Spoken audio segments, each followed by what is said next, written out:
নমস্কাৰ, জয় এটমি, I love এটমি India. নমস্কাৰ এটমিয়ান leaders.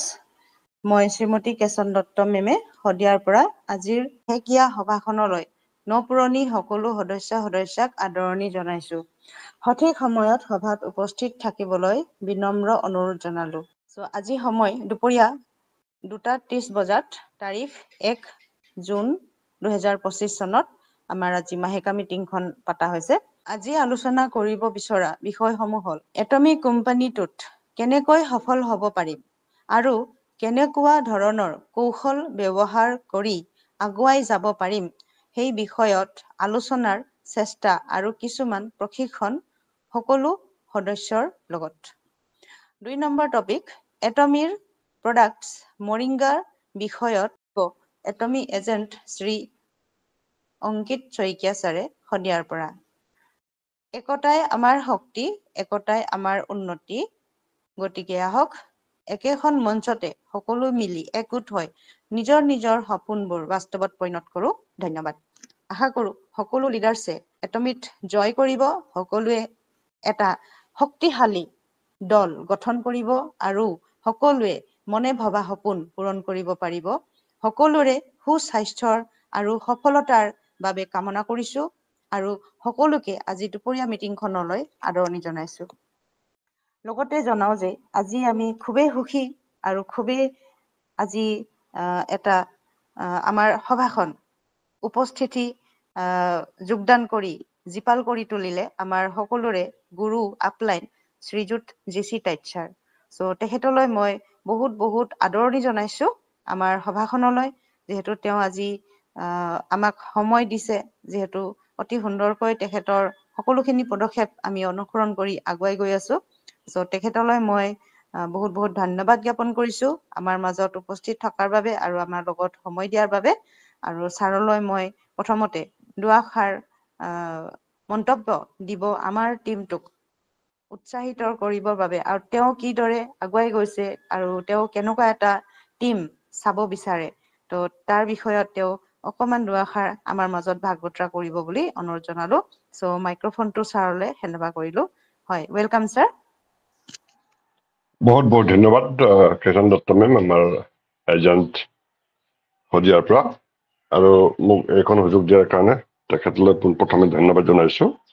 আৰু আজিৰ এই দেওবৰীয়া মিটিংখনত যিটো নেকি মান্থলি হয়, আৰু আমি আজৰি সময়খিনিত, ৰেষ্টৰ সময়খিনিত আমি সময় বিনিয়োগ কৰিবলৈ আহিছোঁ, আৰু যিসকলে উপস্থিত হৈছে তেওঁলোকেও জীৱনত কিবা নহয় কিবা ক'ৰবাত নহয় ক'ৰবাত নিশ্চয় জীৱনটোৰ অসম্পূৰ্ণতা দেখা পাই পেলাই নিজৰ ভৱিষ্যতৰ কথা অলপ হ'লেও চিন্তা কৰা ব্যক্তিসকল আহিছে, তেওঁলোককো আদৰণি জনাইছোঁ। আৰু তেনেকেই ভৱিষ্যতে তেওঁলোকেও এই প্লেটফৰ্মৰ বিষয়ে অন্য ব্যক্তিসকলকো আদৰণি জনাওক, নিজেও ভাল হৈ থাকক, আনকো ভাল কৰক। এইটো উদ্দেশ্য আমাৰ থাকিব লাগিব, কাৰণ মানুহক এৰি পেলাই আমি একোৱে কৰিব নোৱাৰো। আমি জানো ঈশ্বৰ আল্লাহ ভগৱান বুলি সৰ্বশক্তিমান সত্তা এটা আছে, সৃষ্টিকৰ্তা এজন আছে বুলি জানো, কিন্তু সৃষ্টিকৰ্তাক তেখেতৰ যিমান যেনেকুৱা পাৱাৰ আছে, যি দিছে পৃথিৱীত, সেই সকলোখিনি তেনেকেই সত্তাত ৰাখি আমিহে কিন্তু ভোগ উপভোগ কৰিম।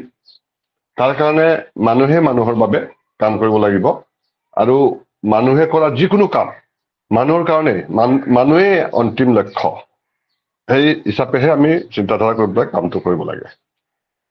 মই JC টাইট, গুৱাহাটীৰ পৰা, ছেমি চেলছ মাষ্টাৰ এটমি ইণ্ডিয়া, আৰু মই চৰকাৰী কৰ্মচাৰী এগৰাকী। আজি অসম সচিবালয়ত প্ৰায় 15 বছৰ চাকৰিও কৰিলোঁ। চাকৰি কৰাৰ পিছত আৰু বোধহয় 8-8.5 বছৰ বাকী আছে চাগে। যোৱা 15টা বছৰ চাকৰি কৰাৰ পিছত জীৱনটো ময়ো আধা আধি দুখী গম পাইছোঁ যে মোৰ মানে এই যে হিন্দীত কোৱা যায় অঞ্জাম, অৱশেষত মোৰ জীৱনটোৰ গতি কি হ'ব। এজন মানুহে চাকৰি পালে বিৰাট ফূৰ্তি কৰে, মই কিন্তু ফূৰ্তি নকৰোঁ, মোৰ দুখ লাগি আছে। কিয় বুলি ক'ব এতিয়া, মই বন্দী হৈ আছোঁ, মই সিপাল কৰিব পৰা নাই। জীৱনটো স্বাধীনভাৱে জন্ম লৈছিলোঁ, সিদ্ধান্ত মোৰ হ'ব লাগিছিলে, মোৰ খুচিমতে ঘূৰি ফুৰিব পাৰিব লাগিছিলে, মোৰ খুচিমতে খৰচ কৰিব পাৰিব লাগিছিলে, মোৰ খুচিমতে লগ বন্ধু ভাইটি নিজৰ গাঁও নিজৰ ডিষ্ট্ৰিক্ট সকলোতে মই সিফাল সিফাল কৰিব পৰা হ'ব লাগিছিলে। কিন্তু আজি মই চাকৰি এটা কৰিও মোৰ শান্তি নাই। অৰ্থাৎ ৰাতিপুৱা শুই উঠি চাহ পানী খাই গা পা ধোৱা মানে চাকৰি যাবলৈ হ'লে সন্ধিয়া বজাৰ সমাৰ কৰি অহা মানে ৰাতি 7টা 8টা। তেতিয়াহ'লে আপোনাৰ থাকিল কি? দিনত পোহৰে হৈছে নে ৰ'দে দিছে নে বৰষুণে একো খা খবৰে নাই। পৃথিৱীখন ক'ত কি হৈ আছে কোনো খা খবৰে নাই। খালি অফিচ ঘৰ কৰি জীৱনটো কটাব ধৰিছো। তাৰ পিছতো যদি এই চাকৰিৰ দ্বাৰাই যদি জীৱনৰ যি আশা আকাংক্ষা আছিলে এইখিনি ফুলফিল হোৱালেও বেলেগ কথা আছিল। বোলে ভাতৃ ভণ্টিৰ কিবা অসুবিধা হৈছে, যি বিচাৰিছে তাকেই দিব পাৰিছো। মা দেউতাৰ কিবা অভিযোগ হৈছে, যি বিচাৰে তাকে দিব পাৰিছো। ল'ৰা ছোৱালী য'ত থাকিব বিচাৰে য'ত পঢ়িব বিচাৰে তাকে। সেই গোটেইখিনি যদি সম্পূৰ্ণকে এই একেটা চাকৰিৰ পৰা দি থাকিব পৰা হ'লেও আচ্ছা ঠিক আছিলে বুলি ক'ব পাৰো। মোৰ নিজৰ জীৱনটোকে চেক্ৰিফাইচ দিলো, বাকী মোৰ ঘৰৰ সদস্যখিনিতো একদম ভালকে এনজয় কৰিছে, ভালকে য'ত যি ইচ্ছা তাকে পাই আছে, বোলে ঠিকেই আছে। সেইটোতো কৰিব নোৱাৰো। খালি নিজৰ পৰিয়ালটোক যেনে তেনে পোহপাল দি দুবেলা দুমুঠি খুৱাইহে ৰাখিব পাৰিছো। তো চাকৰি জীৱনত আল্টিমেটলি গৈ পেলাই কি হ'বগৈ সেইটো বুজা গৈছে।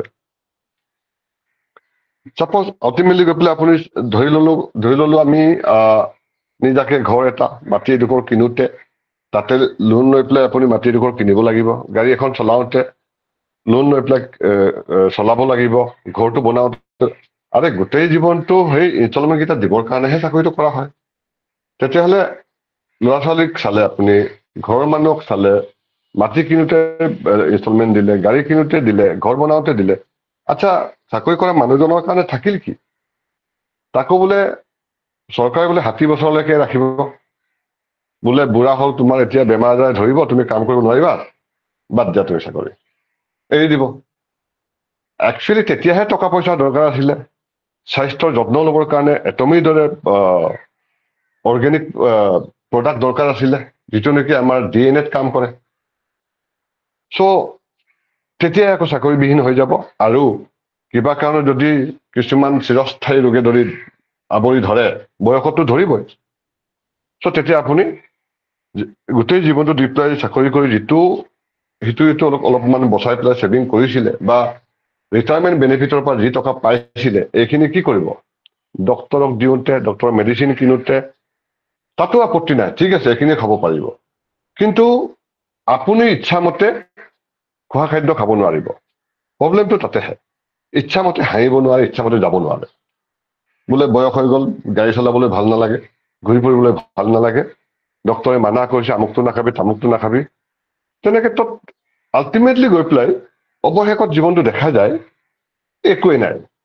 পিছলৈ যদি ঘূৰি চোৱা যায়, 60 বছৰ চাকৰি কৰিলো, কিনো কৰিলো বাৰু? কোনো চিন মোকাম নোহোৱা হৈ যায়। মনে ভবা ঘৰ এটাই বনাব নোৱাৰে আপুনি। তাৰমানে এটা জীৱন কম হৈ যায়। কিন্তু আমি জানো যে আমাৰ পুনৰ্জন্ম কেতিয়াও নহয়।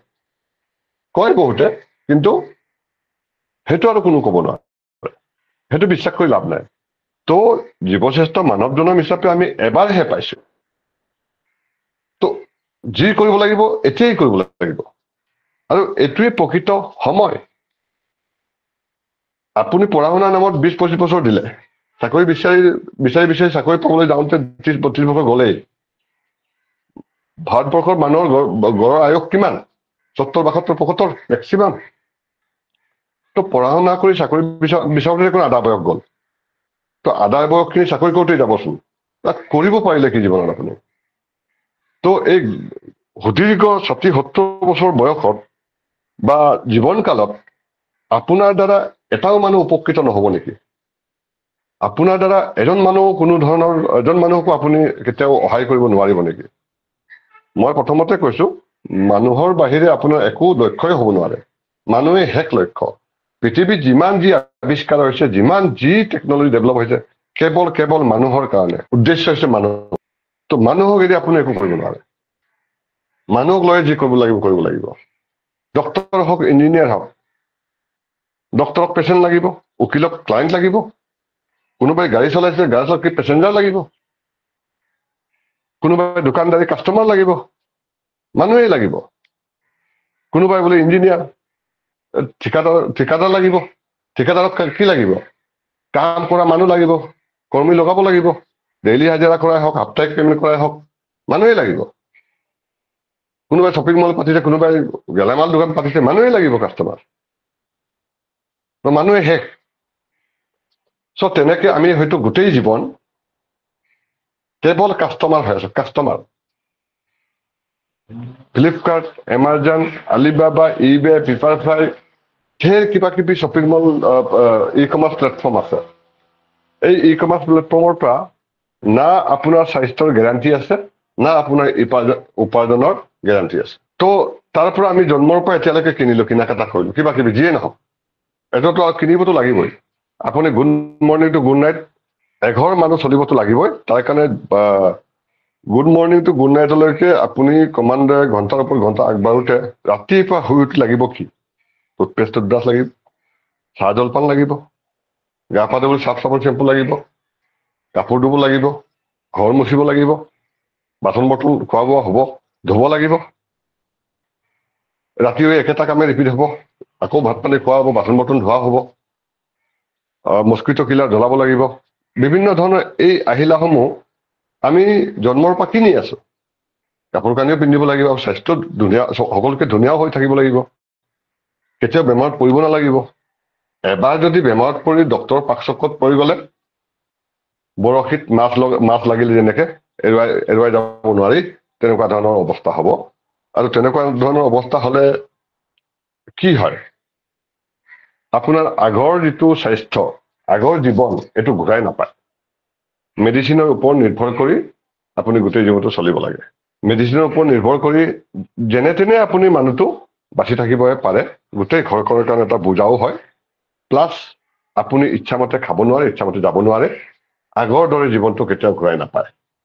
চ' এই একেকেইটা কাম টোটেলি সলাই দিম এটমি ব্ৰেণ্ডলৈ। একেকেইটা বস্তুৱে দেই, ৰাতিপুৱা উঠি আপুনিও এই এটমিৰ পেষ্ট আৰু ব্ৰাছহে ব্যৱহাৰ কৰিব। তাৰপিছত বোলে চাহ জলপান কিবা বনাব লাগে, বাচন বৰ্তন ধুব লাগে, এটমি ডিছ ৱাশ্বিং লিকুইডহে ব্যৱহাৰ কৰিব। ইমান বছৰে আপুনি গোটেই জীৱনটো ভীম বাৰে হওক, কিবা বেলেগ চাৰ্ফে হওক, বেলেগ লিকুইডে হওক, আপুনি ব্যৱহাৰ কৰিলে, কিন্তু তাৰ বাবে আপুনি কেতিয়াও এটকা ঘূৰাই পোৱা নাই, আৰু আপোনাৰ মৃত্যু পৰ্যন্ত 1 টকা ঘূৰাই পোৱাৰ সম্ভাৱনা নাই। চাহ জলপান বনালে ঠিক আছে, তাৰপিছত কোনোবাই গা ধুব, চাৰ্ফ চাবোন চেম্পু লাগিব, নিশ্চয় লাগিব। চ' এইখিনি আপুনি জন্মৰ পৰা একেদৰে ব্যৱহাৰ কৰিলে একোতো নাই পোৱা, না পোৱাৰো সম্ভাৱনা নাই। চ' এটমিক ব্ৰেণ্ডলৈ সলালে কি হ'ব, প্ৰথম হয়তো 1-1.5 বছৰ আপোনাৰ ঘৰৰ পৰা বা পকেটৰ পৰা টকা যাব। এইটোক কোৱা হয় ইনভেষ্টমেণ্ট। এইখিনি ইনভেষ্টমেণ্ট লাগিবই, আপুনি যি কামেই নকৰক লাগে। পৃথিৱীত এনেকুৱা কাম নাই, বিনিময় নোহোৱা একো কামেই নাই, একো ব্যৱসায় নাই। ক'বলৈ যদি যাওঁ, এটমিক প্লেটফৰ্মটোহে বিনিময়বিহীন, বিনিয়োগবিহীন ব্যৱসায়। কেনেকে বুলি ক'ব এতিয়া বহুতে। এতিয়া অহা ডিচেম্বৰ আগে আগে আমাৰ ইয়াত এটা বিৰাট ধৰণৰ এটা ৱেবছাইট আহিব, লগতে এড থাকিব আমাৰ শ্বপিং মলত। তাতে আপোনাৰ ID লগ ইন কৰি পেলাই এটা লিংক ল'লে, এই লিংকটোক আপুনি যদি ছ'চিয়েল মিডিয়াত চাৰ্কুলেট কৰি দিলে, চিনাকি মানুহক দি দিলে, আমেৰিকাৰ মানুহক দি দিলে, ৰাছিয়াৰ মানুহক দিলে, আৰবৰ মানুহক দিলে, জাপান চাইনাৰ মানুহক দিলে, তেওঁ লিংকটো ক্লিক কৰি পেলাই সোমাব, তেওঁ গোটেই এটমিক প্ৰডাক্টবিলাক চাব, বিচাৰ বিবেচনা কৰিব, তাত চব কিছু লিখাই আছে। ত' তেওঁ যদি পচন্দত কিবা এটা শ্বপিং কৰে, আপুনি PB পাব। তেওঁ কিন্তু কাষ্টমাৰ, মানে পাব্লিক মানুহে, তেওঁ এটমিৰ সদস্য নহয়। তো আপোনাৰ PBটো হ'লে আপোনাৰ পাৰ্চনেল PBটো হৈ গ'ল। পাৰ্চনেল PBটো হ'লে আপোনাক টকা দৰকাৰ হ'লনে? দৰকাৰ নহ'ল। আৰু এইটো কথাও জানিব লাগে, আপুনি মই এটমিতকেই ডাঙৰ ব্যৱসায় মানৱ সেৱাই বুলি কওক, মানৱ ধৰ্ম বুলিয়ে কওক, স্বাস্থ্য সেৱা বুলিয়ে কওক, আৰু বিজনেছৰ ফালৰ পৰা যদি চাবলৈ যায়, ইয়াতকৈ ডাঙৰ ব্যৱসায় আমাৰ এলেকাত, আমাৰ ৰাজ্যত, মানে আমাৰ ৰাজ্য বুলি কোৱা নাই, আমাৰ দেশত বুলি কোৱা নাই, গোটেই বিশ্বত কোনো এজন ব্যক্তিয়ে ইয়াতকৈ ডাঙৰ ব্যৱসায় কৰি থকা নাই। আপুনি এজন মানুহৰ কথা ভাবকচোন, কোনজন মানুহে এটমিতকৈ ডাঙৰ ব্যৱসায় কৰিব পাৰে? মুখ্যমন্ত্ৰীৰ কথা ভাবক, এটমিতকৈ ডাঙৰ ব্যৱসায় কৰিছেনে বাৰু? প্ৰাইম মিনিষ্টাৰৰ কথা ভাবক মই খালি কেৱল টকা পইচাৰ কথাই কোৱা নাই কেৱল টকা পইচাৰ কথাই নহয় ইয়াত প্ৰাইম মিনিষ্টাৰৰ ৰাষ্ট্ৰপতিৰ বোলে মুখ্যমন্ত্ৰীৰ বোলে ৰাজ্যৰ আটাইতকৈ মুখ্য মানুহ আটাইতকৈ হায়েষ্ট পদত আছে মেবি তেওঁৰ টকা পইচা থাকিব পাৰে তেওঁ আপোনাক স্বাস্থ্যৰ গেৰাণ্টি দিব নোৱাৰে আপোনাৰ জীৱনটো সময়ৰ স্বাধীনতা দিব নোৱাৰে আপুনি শুই শুই পেলাই টকা কমাওক এইটো ব্যৱস্থা কৰি দিব নোৱাৰে জীৱনত ডক্তৰৰ চাইড ইফেক্ট থকা মেডিচিন লৈ পেলাই জীৱনটো ঘূণীয়া কৰিবলৈ বা ঘূণীয়া নকৰিবৰ কাৰণে তেওঁ আপোনাক গেৰাণ্টি দিব নোৱাৰে আৰ্থিক স্বাধীনতা ঘৰত বহি বহি শুই থাকোঁতেও টকা অহাৰ ব্যৱস্থা কৰি দিব নোৱাৰে সদায় উৎসাহিত জীৱন আশাৰ জীৱন কেতিয়াও আপোনাক জগাই তুলিব নোৱাৰে আৰু আপোনাৰ ওপৰত কোনো ধৰণৰ সময়ৰ বান্ধোন নাই তেনেকুৱা জীৱন তেওঁ দান কৰিব নোৱাৰে অৰ্থনৈতিক স্বাধীনতা আপোনাক জীৱনত কেতিয়াও দিব নোৱাৰে তেওঁ চাকৰি দিব পাৰে দুই এজনক দিব পাৰে আজিকালি সেইটোও নোৱাৰে কিন্তু আপোনাৰ সময়ৰ স্বাধীনতা ক'ত আছে মই চাকৰি কৰি আছো গম পাইছো নহয় যাবই লাগিব ৰ'দ বৰষুণ একো কথাই নাই প্ৰশ্নই নাই যাবই লাগিব এই বোলে পৰিয়ালৰ আজি গাটো অলপ বেয়া আপুনি কাৰণ দৰ্শোৱা নটিচ দিব লাগিব কি কাৰণে আপুনি অফিচত নাহিল তো সেইবিলাক বস্তু দিব নোৱাৰে আৰু এটমিত এজন মানুহে এজন লিডাৰে ছাপোজ কাইলৈ চেৰন মাষ্টাৰ ডায়মণ্ড মাষ্টাৰ কিবা হ'ল ইম্পেৰিয়েল মাষ্টাৰ হ'ল তাৰ ওপৰত কিবা বছ আছেনে কোনোবাই তেওঁ কৰ্তা আছেনে তেওঁ মিটিঙত আহিবই লাগিব ক'ৰবাত যাবই লাগিব কথা আছেনে আকৌ টকা অহা ৰাস্তাটো কেতিয়াবা কোনোবাই বন্ধ কৰিব পাৰিবনে মঙলবাৰে টকা সোমাবই তেওঁ ঘূৰি থাকক নাচি থাকক হৈ থাকক সেইকাৰণে মই ক'ব বিচাৰো যে এটমিতকৈ ডাঙৰ প্লেটফৰ্ম বা ইয়াতকৈ ডাঙৰ কাম আমাৰ ৰাজ্যৰ কথা বাদ দিলো কোনো এজন এই পৃথিৱীত এনেকুৱা কাম কৰি থকা নাই ডাঙৰ কি বুলি কয় আপোনাৰ ডক্টৰ ইঞ্জিনিয়াৰ হ'ব পাৰে তেওঁলোক দৌৰিব লাগিব সময়মতে দৌৰিব লাগিব তেওঁলোকৰ ইচ্ছাই নচলিব পৰিয়াল লগ বন্ধু চব বাদ দিব লাগিব নিজৰ জেগা বাদ দিব লাগিব য'ত পষ্টিং দিব তাতেই যাব লাগিব উপায় নাই ইয়াত তেনেকুৱা কিবা আছেনে নাই তথাপি তেওঁতকৈ বহুত ওপৰত আপুনি মই যাব পাৰে তেনেকুৱা এটা প্লেটফৰ্ম চ' এটমিৰ ওপৰত গৱেষণাও নাই ৱৰ্ল্ডৰ টপ 10 প্ৰডাক্টৰ ভিতৰত নম্বৰ 1 হেমহিম আছে নম্বৰ 2 আমাৰ absolute B2 skin care set আছে নম্বৰ 5 আমাৰ নিউট্ৰাচিউটিকেল মিক্স আছে number 6 the fame skin care set আছে এই 15-16টা বছৰত ইয়াতে 100 বছৰৰ ওপৰত ডাঙৰ কোম্পানী আছে ভাৰতবৰ্ষৰ ভিতৰত যোৱা 5টা বছৰৰ ভিতৰতে 2 নম্বৰ স্থানত আহি গৈছে এটমি আহিবলগীয়া 4-5টা বছৰত কি হ'ব নম্বৰ 1ত থাকিব চ' ইয়াৰ ভৱিষ্যত বহুত আছে এইটো খালি টকা পইচা ইনকাম কথাই নহয় বহুত কিবা কিবি আছে আৰু আপোনালোকে জানে এটমিত চিধা কথা আপুনি অফলাইন দোকান দিয়াৰ দৰে মানে প্ৰেক্টিকেল কথাটো কৈছো দেই বাস্তৱত আপুনি একচুৱেলি কি ভাবে লৈছে ধাৰণা কি কৰিছে ইয়াৰ কনচেপ্টৰ বিষয়ে ঠিক যদি বুজি পোৱা নাই তেতিয়াহ'লে আপুনি ধৰি লোৱা হওক যে আপুনি গড় কাকত বোলে দোকান এটা দিব বিচাৰিছে বোলে মই ইমান দূৰত গৈ পেলাই ভাড়া দিবলৈও মন নাই ভাড়া দিলেও আকৌ কি চিকিউৰিটি মানি লাগিব এই দূৰত গৈ পেলাই অহা যোৱা কৰোঁতে টকা খৰচ হ'ব গতিকে মই দোকানৰ কি কয় ঘৰৰ ঠিক মুখতে বোলে ঘৰৰ এটা ৰুমকে মই দি দিওঁ মই ঘৰৰ কামো কৰিম এইটো কৰোঁ এই দোকানটোও চোৱা চিতা কৰিম কোনোবাই আহিলে ঘৰৰ ভিতৰৰ পৰা বিচনাতে ৰেষ্ট লৈ থাকিম ওলাই পেলাই মই কিবা এটা দি দিম এইটো কথা ভাবিছে আদাৰৱাইজ কিন্তু অন্য জেগাত আপুনি দোকান ল'বলৈ হ'লে মান্থলি ভাড়া এটাও দিব লাগিল আৰু চিকিউৰিটি মানিও দিব লাগিল তাতে গৈ পেলাই আপুনি থাকিব লাগিল গোটেই দিন বন্দী হৈ থাকিব লাগিল কাষ্টমাৰ আহক নাহক মুখ মেলি বহি থাকিব লাগিব আকৌ আজিকালি বোলে অনলাইন হৈ গৈছে সেইটোও নচলা হৈ গৈছে কি কৰা যায় এতিয়া তো যেনেকে মই আৰু এটা কৈ লওঁ কথা উদাহৰণ এটা দি লওঁ আগৰ দিনত আমি পানী আনিছিলো কুঁৱাৰ পৰা দমকল মাৰি ৰ'দে হওক বৰষুণে হওক নতুবা নৈৰ ঘাটৰ পৰা সেইটোতে থাকিলে নহ'ব নহয় তো আজিকালি হ'ল আপোনাৰ এই বৰিং চিষ্টেম ওপৰত টেংকি ফিটিং কৰি ঘৰত প্ৰত্যেকটো ৰুমত য'ত লাগে পাইপ ফিটিং কৰা আছে চ' এই চিষ্টেম চলি আছে তো এই চিষ্টেমত আপুনিও কনভাৰ্ট হ'ব লাগিব নহ'লে দুমাহ বৰষুণত ওলাই গৈ পেলাই আপুনি পানী আনিব লাগিব বাল্টি লৈ লৈ পানী দাঙি দাঙি আনি থাকিব লাগিব। তো তেনেকে কিমান বাৰ আনিব আপুনি? তো টকা ইনকাম কৰাৰ ৰাস্তাও আজিকালি ডিজিটেলাইজ হৈ গৈছে। এইটো আপুনি স্বীকাৰ কৰি ল'ব লাগিব, মনৰ পৰা মানি ল'ব লাগিব। নহলে আপুনি অকলে অকলে একেটা কাম কৰিব, একেটা টকা আহিব, একেজন মানুহ, একেই কাম, গোটেই জীৱন অকলে অকলে কিমান কৰিব? এটা সময়ততো বেমাৰ হ'ব, এটা সময়ততো ভাগৰি পৰিব। যিদিনাখন কৰিব নোৱাৰিব সেইদিনাখনতো 1 টকাও নাহে। তাপোজ দোকান এখন দিছে আজি দেওবাৰ বুলি বন্ধ কৰিলে 1 টকাও নাই। কিন্তু দেওবাৰ বুলি আমি আলাপ আলোচনা কৰি আছো ন। ঘৰত বহি বহি শুই কোনোবাই এচি লগাই শুই আছে, কোনোবাই ফেন লগাই শুই আছে, কোনোবাই গাড়ী চলাই কৰি আছে, কোনোবাই ৰুমত তহিলং দি পেলাই শুনি আছে। তেনেকে কৰি কৰি যদি ইনকাম কৰিব পাৰি, এইটো ব্যৱস্থা আমি পাইছো। গতিকে এইটো ultra modern types of business এইটো এডপ্ট কৰি লোৱাটো ভাল। তো এইটো এডপ্ট কৰি পেলাই আপুনি লগালগ লাখপতি কৰোড়পতি কেতিয়াও হ'ব নোৱাৰে। আমি তামোল এজোপা লগাই, আমৰ পুলি এজোপা লগাই আজিয়ে ফল খাব নোৱাৰো, 4টা বছৰ ৱেইট কৰিব লাগিব মানে লাগিব। তাতে নেচাৰেল ব্লৰ এপ্লিকেশ্যন হ'ব।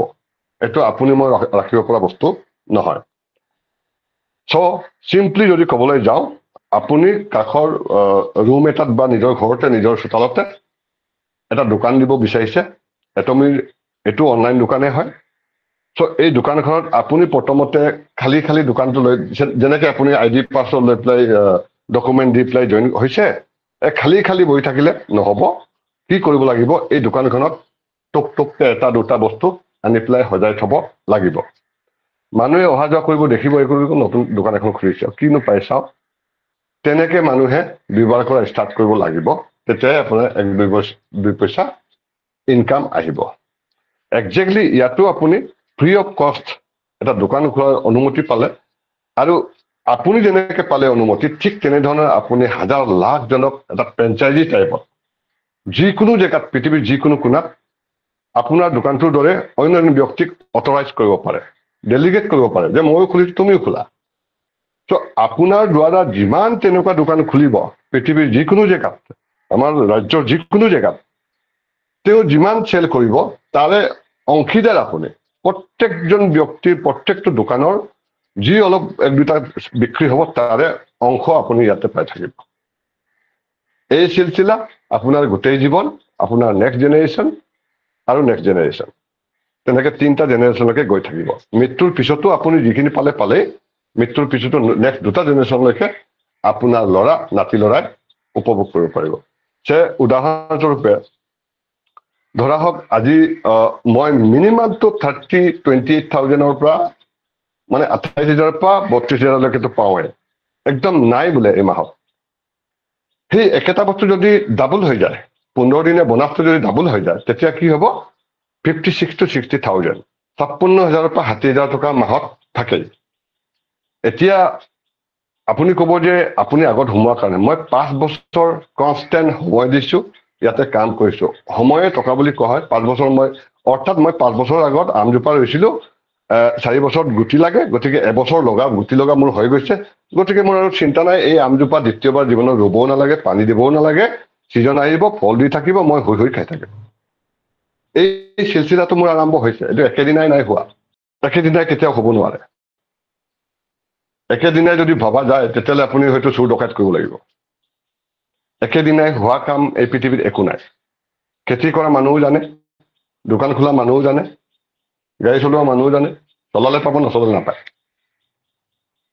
উকিল এজনে কোৰ্টলৈ গ'লে পইচা পাব, কোৰ্টলৈ নগ'লে পইচা নাপায়। ডক্টৰ হস্পিটেল গ'লে পাব, চেম্বাৰ খুলিলে পাব, চেম্বাৰটো কিবা কাৰণত যদি বন্ধ হয় 1 টকাও নাপায়। তো টকা পাইপত পানী অহাৰ দৰে অহাৰ ব্যৱস্থাটো, তাৰ ভেটিটো বনাবলৈ খৰচ বেছি হয়, সময় অলপ লাগে। সেইটো মানি চলিব পেলাই যদি আপুনি কৰি যাব পাৰে, জীৱনত আপুনিও অৰ্থনৈতিক স্বাধীনতা কি বস্তু, সময়ৰ স্বাধীনতা কি বস্তু নিশ্চয় উপভোগ কৰিব পাৰিব। আজি ধৰা হওক টেঙাখাত ডিব্ৰুগড়, গুৱাহাটীত মই ডিব্ৰুগড়লৈ যাম, মই নিজৰ টকাইদি নাযাওঁ, এটমি টকাৰেই যাম। যিখিনি ইনকাম পাম কাইলৈ মঙলবাৰে সোমাব, সেইটোৰ পৰাই যাম। দেন জুলাই মাহৰ 13 তাৰিখে আমাৰ অল আছাম মেগামিট আছে ধেমাজি ডিষ্ট্ৰিক্টৰ গোগামুখত। তো তেতিয়ালৈকেও আৰু এইটো মেচিং হ'ব, সেই তাৰ টকাৰে যোৱা যাব। চ' এই যে এক্সট্ৰা টকা, মই এক্সট্ৰা সময় দিছো, ৰাতিপুৱা 9টাৰ পৰা ওলাই সন্ধিয়া 5টা 6টালৈকে যিখিনি সময় এইখিনি আপুনিও দিব লাগিব ময়ো দিব লাগিব এইখিনিত নিজৰ পৰিয়ালটো চলাবৰ কাৰণে দিবই লাগিব বৰ্তমানটো চলিবৰ কাৰণে দিবই লাগিব আপুনি যি কাম কৰে যি প্ৰফেশ্যনতে নাথাকক লাগে তাৰ পিছৰ সময়খিনি অৰ্থাৎ 5:30 6টাৰ পৰা ৰাতি 9টা 10টালৈকে যি সময় দিব যি কাম কৰিব তাৰ পৰাহে আপোনাৰ এক্সট্ৰা জীৱনত কিবা কিবি এড হ'ব পাৰে নহ'লেতো উপায় নাই ন আপুনি গোটেই দিনটো দোকানত বহে চাপ'জ মই চাকৰিত যাওঁ চাকৰিটো এৰি পেলাইতো মই এইটো কৰি থাকিব নোৱাৰিম চ' এনেকে পাৰ্ট টাইম হিচাপে কৰি গৈ এটা সময়ত যেতিয়া আপুনি দেখিব যে মোৰ চাকৰিৰ পৰা যিমান টকা আহিছে ইয়াৰ পৰাও ইমান আহিছে তো চাকৰিটো বাদ দিওঁ বা মোৰ দোকানটো বাদ দিওঁ সেইটোকেই কৰোঁ এইটোকে যদি 100% দি দিয়ে তাতকৈ ডাবল আহিব তো তেনেকে এজন মানুহে যেতিয়া ছেমি চেলছ মাষ্টাৰ চেলছ মাষ্টাৰলৈ গৈ পাব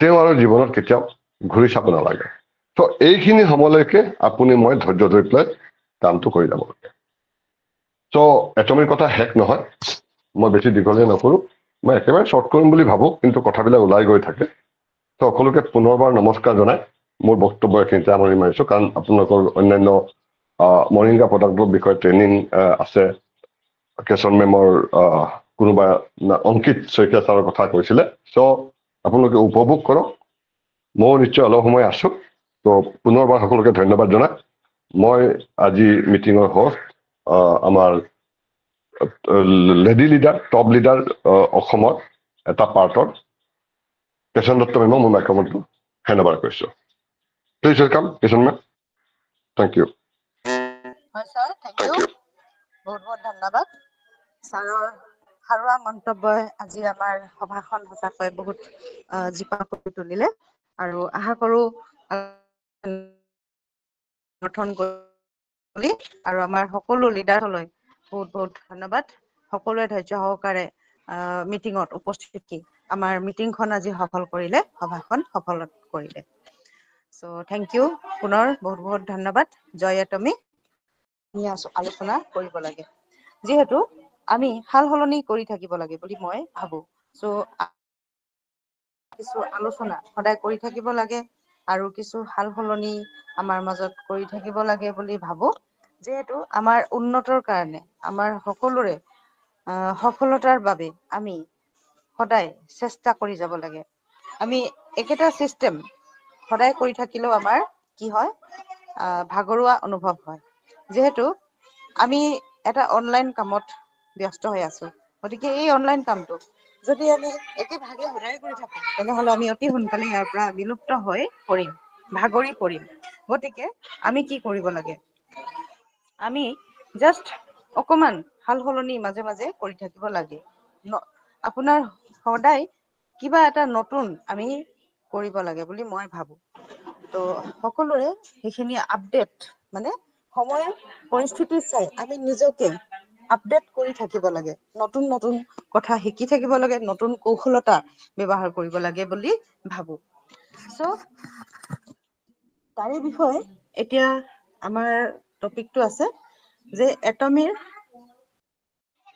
কোম্পানীটোত কেনেকৈ সফল হ'ব পাৰিম হয়নে আমি তাৰ বাবে কি কি কৰিব পাৰো আমাৰ সকলোৰে কিছু কৌশলতা থাকে তাৰ বিষয়ে মই চমুকৈ অলপমান ক'ম যে আমি এটমি কৰিবৰ কাৰণে সকলোৱে চেষ্টা কৰি যাব লাগে আৰু চেষ্টা কৰি আমি সকলো টিম আমাৰ সজাগ কৰিবলৈ চেষ্টা কৰিব লাগে আমাৰ এটা শক্তিশালী টিম বনাবলৈ চেষ্টা কৰিব লাগে তাৰ বিষয়ত এক্টিভ লিডাৰ হ'ব লাগিব আমি সকলোৱে এক্টিভ হ'ব লাগিব সকলো লিডাৰ্ছে দায়িত্ব ল'ব লাগিব সকলো লিডাৰ্ছে নিজৰ ডাউনলাইনত মনোযোগ দিব লাগিব যে আমাৰ ডাউনত লিডাৰ্ছ কেনেকৈ আগবাঢ়িছে এইখিনি আমি মনোযোগ দিব লাগিব এইখিনি চ' সকলোৱে আমি আগবাঢ়ি যাব লাগিব আৰু এই আগবাঢ়ি যাওঁতে আমাৰ ডাউনলাইন লিডাৰ্ছে কি কৰিছে কি অসুবিধাত পৰিছে কেনেকৈ আগবাঢ়িছে এইখিনি আমি চাব লাগিব আৰু সকলো টিমৰ লগত ক্ৰছ টিমৰ লগত একতা হৈ আমি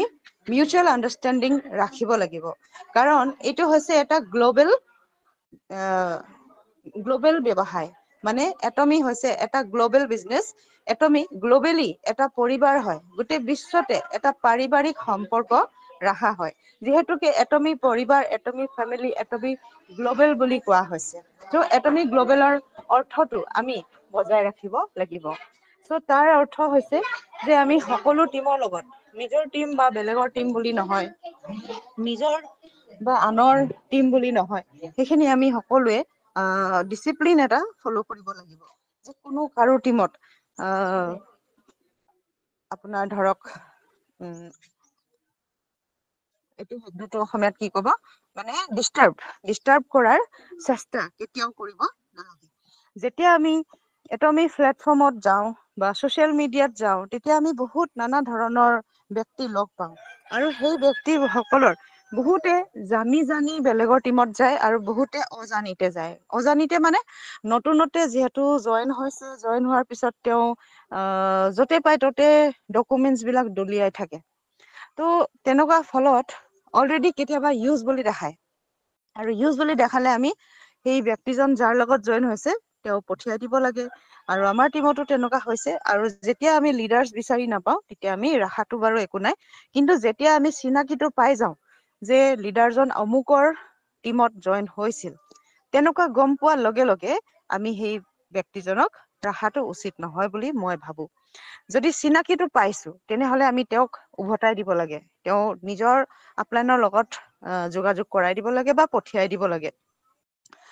আৰু জানি শুনি যদি আমি কাৰোবাৰ টিমৰ সদস্য নিজৰ টিমৰ ফালে আমি টানিব চেষ্টা কৰিছো, তাৰ মানে আমি বিশ্বাসঘাতকা কৰিছো।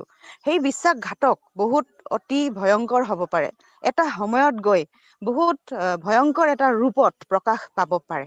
তো তেনেকুৱা বিশ্বাসঘাতক আমি নিজৰ এটমি পৰিবাৰৰ লগত, এটমি ফেমিলিৰ লগত কৰিব নালাগে বুলি মই ভাবো। আৰু মই যেনমতে কাম কৰো, মোৰ টিমৰ লিডাৰ্ছকো মই সেয়ে শিক্ষা দিওঁ যে অন্যৰ টিমত গৈ আপুনি শৃংখলা নকৰিব, মানে আপোনাৰ বিচ্ছেদ নকৰিব, অন্যৰ টিমত গৈ কেতিয়াও ডিষ্টাৰ্ব নকৰিব, সমস্যা নকৰিব, উৎপন্ন নকৰিব, অন্য টিমৰ সদস্যক কেতিয়াও নিজৰ টিমলৈ টানিবলৈ চেষ্টা নকৰিব।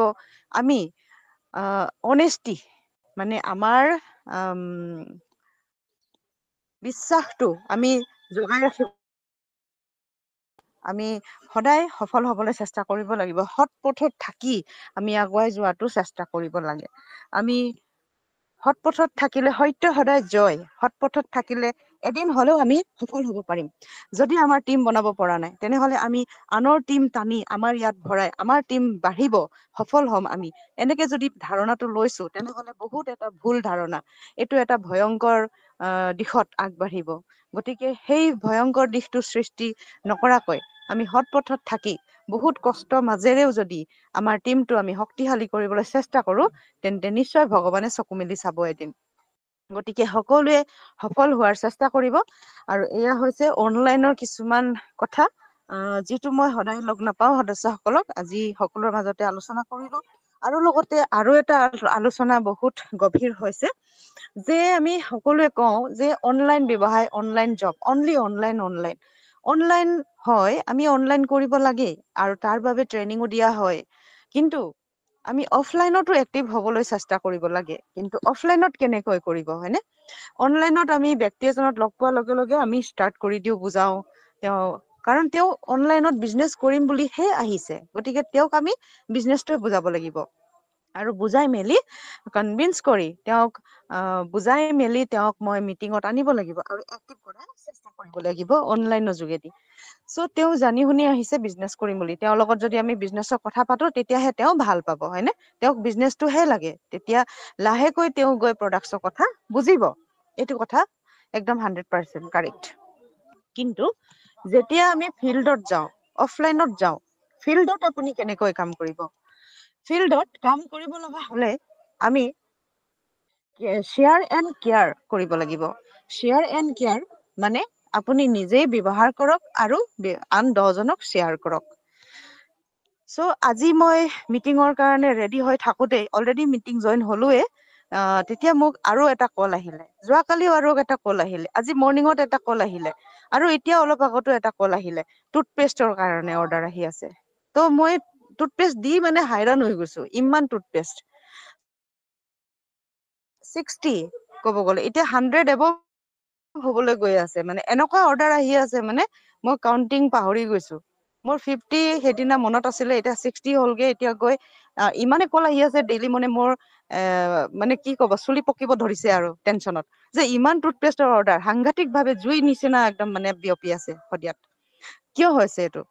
মই প্ৰথমতে মই ভুল কাম কৰিছিলো। মই প্ৰথমতে ডাইৰেক্ট মানুহক এটমি বিজনেছৰ বিষয়ে কওঁ, কোম্পানীৰ বিষয়ে কওঁ, ইমান কোম্পানী ভাল বোলে, মই এইটো প্ৰডাক্ট ইউজ কৰিছো, এইটো ভাল লাগিছে, তেনেকে মই আৰম্ভ কৰিছিলো। ডাইৰেক্ট মানে কোম্পানীৰ কথাই আহি যায় তেতিয়া, নেটৱৰ্ক মাৰ্কেটিং বিজনেছ। তো মানুহে বিশ্বাস নকৰে, মানুহে ভয় খায়, নেটৱৰ্ক মাৰ্কেটিং ক'লেই ভয় খায়। কিন্তু নেটৱৰ্কিংটো আমি জন্মৰ পৰাই মৃত্যুলৈকে নেটৱৰ্কিঙে কৰি থাকো জানি অজানি, হয়নে? আমাৰ জীৱনটোৱে নেটৱৰ্কিং হয়।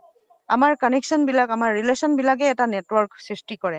এই ষ্ট্ৰং নেটৱৰ্কটো আমি বিজনেছতো ব্যৱহাৰ কৰিব পাৰো বুলি এটমি আমাক শিকাইছে, এই সুবিধাটো দিছে। আমাৰ নেটৱৰ্ক বিলাক ব্যৱহাৰ কৰি আমি এটমি কৰিব পাৰো, হয়নে? সফল হ'ব পাৰো। কিন্তু তাৰ বাবে অকমান ধৈৰ্য আৰু কৌশলৰ প্ৰয়োজন আছে। চ' অফলাইনত গ'লে আমি প্ৰথমে সুবিধা চাই, পৰিস্থিতি চাই আমি ধৈৰ্য ধৰি কামবিলাক কৰিব লাগিব। এতিয়া ধৰক আমি যেতিয়া নিজেই ভাল পালো, নিজেই কিছুমান প্ৰডাক্ট আমি প্ৰথমতে ব্যৱহাৰ কৰিব লাগিব।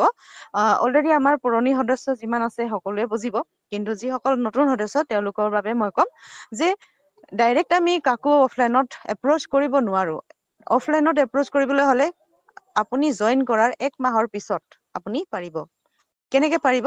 সকলো নিজে বুজি উঠিব লাগিব প্ৰথমে। নিজে সকলোবোৰ বুজিলেহে আমি আনক বুজাব পাৰিম। নিজে সকলোখিনি মানে এতিয়া ধৰক কথাবোৰ আমাৰ এটমি চিষ্টেমটো কি হয়, কেনেকুৱা হয়, এইখিনি আমি বুজিব লাগিব প্ৰথমে। তাৰপিছত আমাৰ এটলিষ্ট টুথপেষ্টটো আমি ব্যৱহাৰ কৰিব লাগিব। টুথপেষ্টটো যদি আমি ব্যৱহাৰ কৰা নাই, তেন্তে আমি একো বুজি নাপাম, আমি একো আগবঢ়াব নোৱাৰিম। চ' কাকো আমি একো শ্বেয়াৰ কৰিব নোৱাৰিম। আমাৰ হাতত একো টপিক নাথাকিব। আমাৰ লগত কিছু টপিক থাকিব লাগিব, হয়নে? এই টপিক বিলাক আমি কেনেকৈ আগবঢ়াম, তেওঁলোকক আমি ক'ব লাগিব টুথপেষ্টৰ বিষয়ে। টুথপেষ্টটোৰ সমস্যা যিখিনি পৰিত্ৰাণ কৰে, টুথপেষ্টে যিখিনি সমস্যা পৰিত্ৰাণ কৰে, এই সমস্যাখিনি আমাৰ সন্মুখত যেতিয়া আমি পাম, তেতিয়া আমি এই সমাধানটো দিব লাগিব। যিসকল ব্যক্তিৰ সমস্যা থাকিব, তেওঁলোকক যি সমস্যা আছে, যি কাৰণ আছে, সেইখিনি 21টা ৰোগ 21টা আমি সম্পূৰ্ণ দেখাই দিব নালাগে। যে কাৰোবাৰ দাঁতৰ সমস্যা আছে, সেই দাঁতৰ সমস্যাটো অনলি সেই দাঁতৰ সমস্যাটোত লক্ষ্য কৰিয়ে তেওঁক প্ৰডাক্টটো বুজাই দিব লাগিব ভালকৈ। কাৰোবাৰ যদি স্কিনৰ সমস্যা আছে, মাত্ৰ সেই সমস্যাটোতহে ফ'কাছ কৰি আৰু সেই সমস্যাটোত লক্ষ্য কৰি উদ্দেশ্য কৰিহে টুথপেষ্টটো বুজাই দিব লাগিব। বা স্পিৰুলিনা বা মৰিংগা বা শিলাজিৎ, এই সৰু সৰু প্ৰডাক্টছে আমি আৰম্ভ কৰিব লাগিব।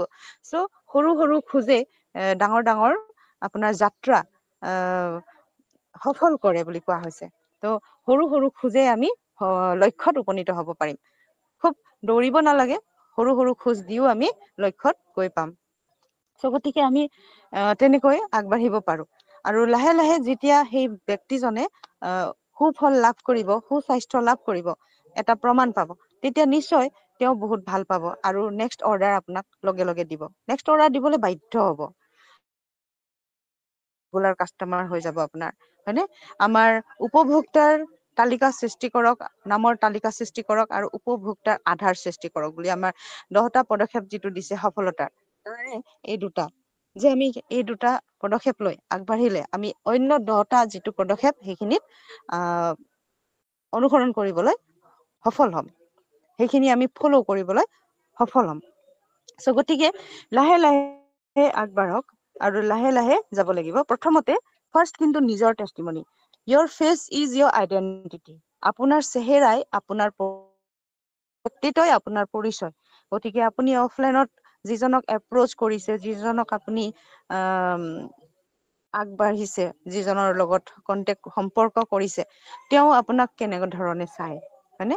সেইটো এটা মেইন ইম্পৰ্টেণ্ট কথা, সেইটো এটা গুৰুত্বপূৰ্ণ কথা।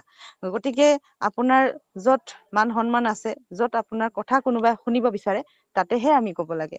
য'ত আমাক কোনো শুনিব নিবিচাৰে, তাত আমি জবৰদস্তি গায়ো লাভ নাই। যিমানে সমস্যা থাকিলেও তেওঁ কেতিয়াও নুশুনে। অসমীয়াত কোৱাই হৈছে নহয়, মহৰ আগত টোকাৰি বজাই কোনো কৰে। চ' যাচি দিয়া সোণৰো মূল্য নাই বুলিও কয় বহুতক। ত' যিমান দিব লাগে প্ৰয়োজন আছে সিমানেই দিব লাগে, তাতকে অধিক দিব নালাগে।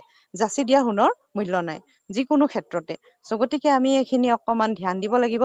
অতীতত আমাৰ কিছুমান কথন, এইখিনি আমি লক্ষ্য কৰি যাব লাগিব। হয়, সকলো কথন মানি লোৱা যোগ্য নহয়। এই হিন্দীতে মই ষ্টেটাছ এটা দিছিলো নহয়, যে হিন্দীত কোৱা হৈছে যে গায়ে গাখীৰ দিয়ে। তো গায়ে গাখীৰ নিদিয়ে, গাখীৰটো আমি উলিয়াব লাগিব। আমি গাখীৰ দহিব লাগিব, হয় নাই? গাখীৰটো উলিয়াব লাগিব, তাত অকমান মেহনত কৰিব লাগিব। সকলোৱে নোৱাৰে সেইটো, সকলোৰে সেই কৌশলতা নাই, হয়নে? চ' সেই তেনেকুৱা ধৰণৰ কথা। তো বহুতখিনি কথন আছে যিখিনি এতিয়াও আপডেট কৰাৰ প্ৰয়োজন আছে। গতিকে আমি মেহনত কৰিব লাগিব, সকলোৱে কষ্ট কৰিব লাগিব, তেতিয়াহে আমি ফল পাম, হয়নে? তো কষ্টৰ ফল মিঠা নহয়, কষ্টৰ ফল সফলতা হয়। গতিকে আমি সফল হ'ব পাৰিম। গতিকে তেনেকুৱা ধৰণৰ বহুতখিনি কথা আছে, যিটো আমি পুনৰ আপডেট কৰিব লাগিব, পুনৰ আমি ৰিক্ৰিয়েট কৰিব লাগিব। আৰু আমাৰ এটা শক্তিশালী দলৰ আধাৰ সৃষ্টি কৰিব লাগিব।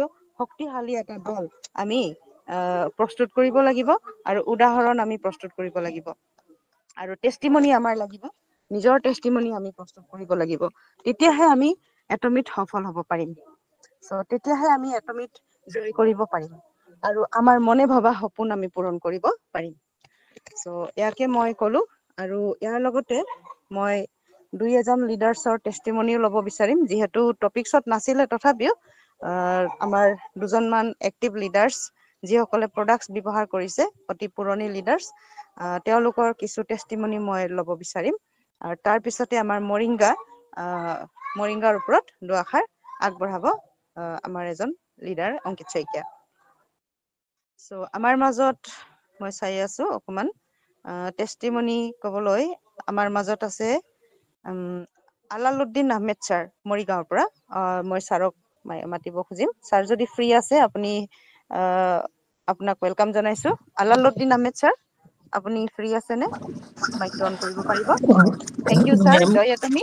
হয় ছাৰ, জয় অটমি। হয়, জয় অটমি ছাৰ। এতিয়া আপোনাৰ কিছু টেষ্টিমনি আপুনি আমাৰ মাজত দুআষাৰ মন্তব্য দিব বুলি অনুৰোধ জনালো ছাৰ। হয়, thank you. Please ma'am, continue sir. মই অকমান দুখিত, এটা কামত ব্যস্ত হৈ অ'কে, আছো। হয় হয়, কোনো কথা নাই ছাৰ, থেংক ইউ। হয়, ধন্যবাদ। চ' নেক্সট আমাৰ মাজত আছে Rafiq Ali Sikdar sir, agent Rafiq Sikdar sir. So' welcome Rafiq sir, আপুনি ফ্ৰী আছে? হয়, ৰাফিক ছাৰ হয়তো বিজি আছে। ঠিক আছে, next Mainul Haque sir, agent Mainul Haque sir, আপুনি ফ্ৰী আছে যদি জনাব অকমান। হয় মেম। হয়, আপুনি অকমান দুআষাৰ ক'ব পাৰিবনে ছাৰ? সময় হ'ব, ফ্ৰী আছে? হয় মেম, হয়, ঠিক আছে, অ'কে, চেষ্টা কৰিম। ধন্যবাদ ছাৰ। জয় অটমি, আপুনি দুআষাৰ টেষ্টিমনি মন্তব্য আপোনাৰ ফালৰ পৰা দিব। আপোনাৰ কেনেকুৱা ধৰণৰ পেচেণ্ট আপুনি ভাল কৰিবলৈ সক্ষম হৈছে, আৰু আপোনাৰ নিজৰো কি টেষ্টিমনি আপুনি আমাৰ মাজত শ্বেয়াৰ কৰিব বিচাৰে নেকি, অকমান জনাব। চ' থেংক ইউ। আপুনি 10-15 মিনিটছ, মেক্সিমাম, মিনিমাম ক'লে 10 মিনিটছ, মেক্সিমাম ক'লে 20 মিনিটছ আপুনি ল'ব পাৰিব ছাৰ। Thank you. হয়, থেংক ইউ। সকলোলৈকে মই নমস্কাৰ জনাইছো। আজিৰ দিনৰ দুপৰীয়াৰ ভাগত আজিৰ এটি মিটিং আয়োজক আমাৰ কেশৱ মেম, তেখেতলৈকে মই এক ধন্যবাদ জ্ঞাপন কৰিছো। আৰু আমাৰ সকলোৰে আপলাইন হিচাপে আমাৰ গুৰুদেউতা জেচিতাই ছাৰ, তেখেতে অতি সুন্দৰকৈ আমাৰ এই এটমি প্লেটফৰ্মত আমি ইয়াৰ পৰা কেনেকৈ আমি সফল হ'ব পাৰিম, তাৰে বিষয়ে সাৰুৱা মন্তব্য অতি সুন্দৰকৈ আমাক বুজাই দিলে, আৰু তেখেতলৈকে মই অশেষ ধন্যবাদ জ্ঞাপন কৰিছো, আৰু চিৰস্থায়ী কামনা কৰিছো। আৰু সকলো নপুৰণি সকললৈকে মই মোৰ তৰফৰ পৰা আন্তৰিক শুভেচ্ছা জ্ঞাপন কৰিছো, আৰু লগতে মোৰ চিনাকি পৰ্বটো আগবঢ়াইছো মোৰ আপলাইন ৰফিক সিকদাৰ ছাৰ, আৰু মই ওদালগুৰি ডিষ্ট্ৰিক্টৰ পৰা বিলং কৰোঁ। মোৰ নাম মইনুল হক। হয়, আজি এই এটমি যিখন এটা আমাৰ মহল, এটা মঞ্চ, এই মঞ্চত আহি অতিশয়ে আনন্দিত।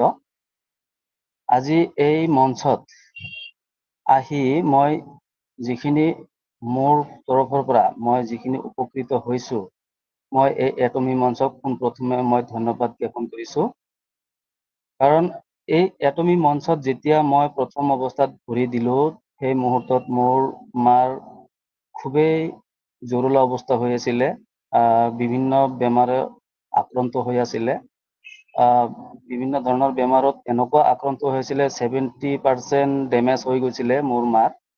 তো সেই মুহূৰ্ততে মই মানে বিভিন্ন কথা চিন্তা নকৰি মানে মই এনেকুৱা চিন্তা কৰিছিলো যে কাৰোবাৰ পৰা যদি মই পৰামৰ্শ লওঁ তেতিয়াহ'লে মই ইয়াৰ পৰা ছাকচেছ হ'ব নোৱাৰিম।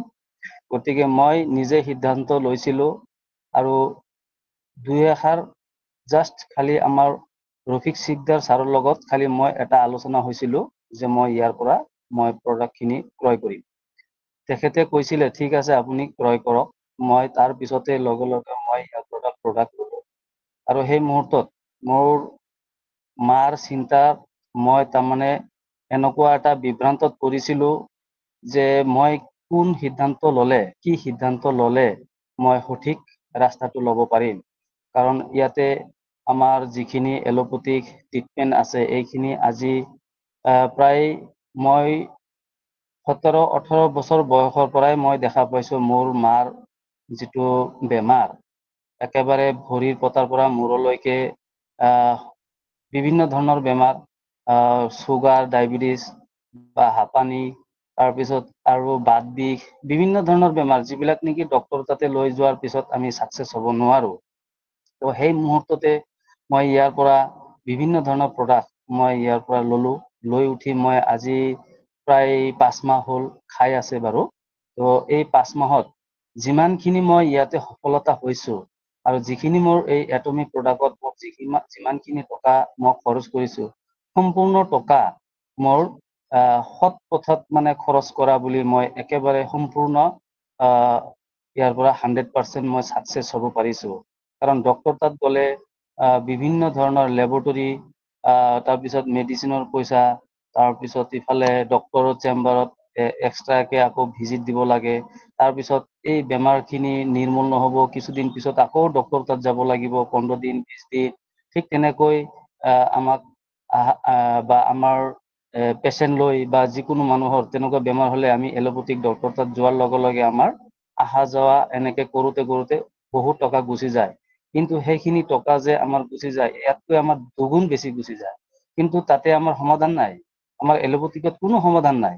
কাৰণ এলোপেথিকৰ লগত আজি প্ৰায় 20 বছৰ বেছি হ'ল মই যুঁজি আছো। কাৰণ এলোপেথিকত কোনো যে সমাধান নাই এইটো আমাৰ এই এলোপেথিকৰ পৰা এইখিনি আমাৰ এক্সপিৰিয়েঞ্চ আছে, অলপ হ'লেও এক্সপিৰিয়েঞ্চ আছে যে আমি ইয়াৰ পৰা সফল নহওঁ। সেইখিনি আমি ক'ব পাৰো বা সকলোৱে জ্ঞাত হয়।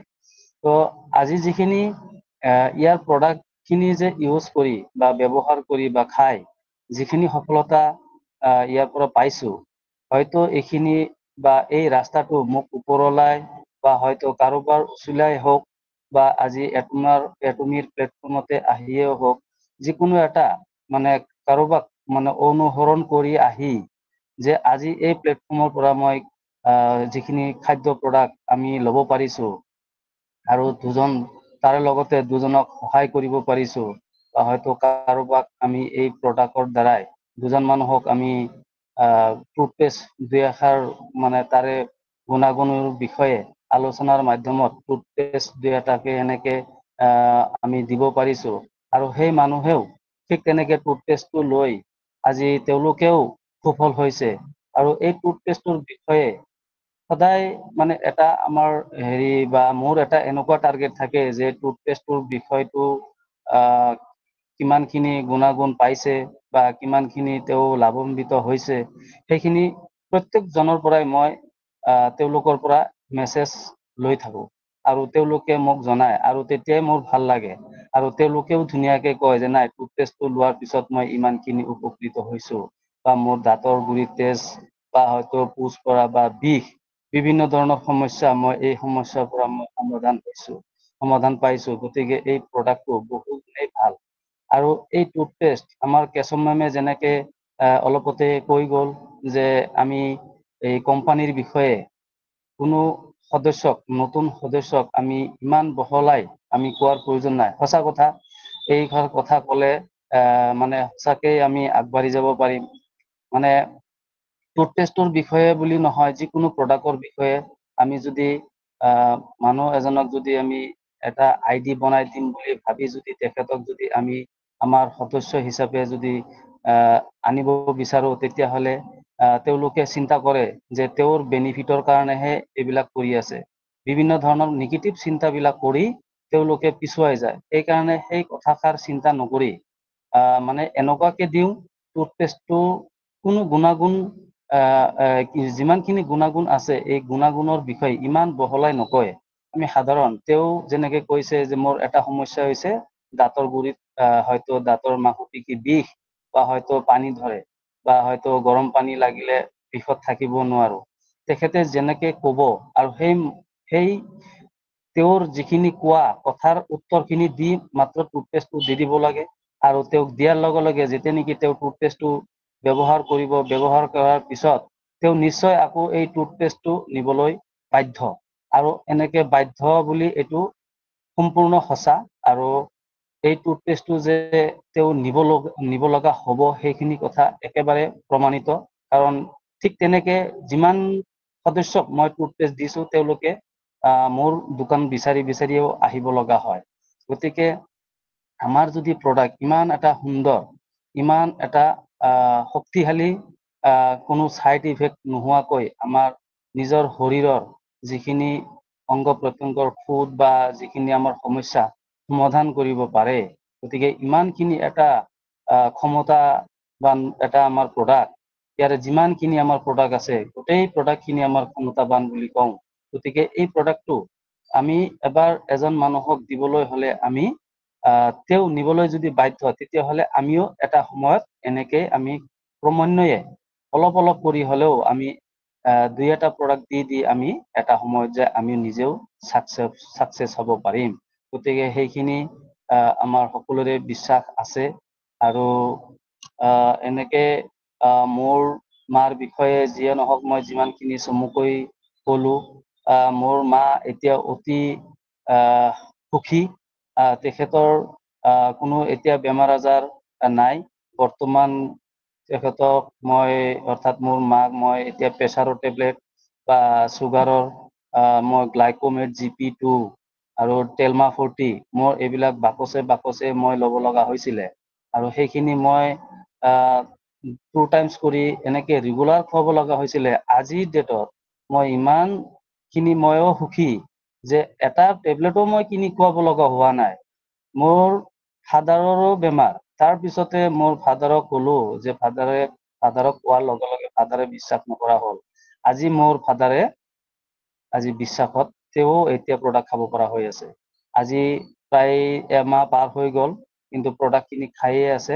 হয়তো আৰু কিছুদিন যোৱাৰ পিছত মই ইয়াৰ পৰা সুফল মানে পাম বুলি আশা আছে। যদিও কিছু পৰিমাণৰ পাইছো, মই এতিয়া সেইখিনি ক'ব পৰা নাই। সেইখিনি মই সম্পূৰ্ণ যেতিয়া ইয়াৰ পৰা মই জ্ঞাত হ'ম, তেতিয়া মই এই প্লেটফৰ্মত মই সকলোকে জনাব বিচাৰিম। লগতে মই চেষ্টা কৰিম জনাবলৈ। গতিকে ইয়াত টুথপেষ্টৰ যিমানখিনি গুণাগুণ সেইখিনি সকলোৱে জানেই প্ৰায়। আজি এই টুথপেষ্টটোৰ দ্বাৰাই আমি বিজনেছটোৰ ভলিউমটো আমি কেনেকৈ বঢ়াম, এইটো আমাৰ সকলোকে মই ক'ব বিচাৰো যে আমাৰ এই টুথপেষ্টৰ যিমানখিনি গুণাগুণ আছে, এই গুণাগুণটো আমি সাধাৰণ টুথপেষ্ট হিচাপে আমি মানুহৰ লগত সদায় মানে লাগতিয়াল বস্তু। গতিকে আমি এই টুথপেষ্টটো আমি কি প্ৰকাৰে, কেনেকে, কি মানে কৌশলে আমি টুথপেষ্টটো দিম, গতিকে সেইখিনি আমাৰ নিজা নিজা কৌশলটো আমি ইয়াতে আমি প্ৰয়োগ কৰিব লাগিব।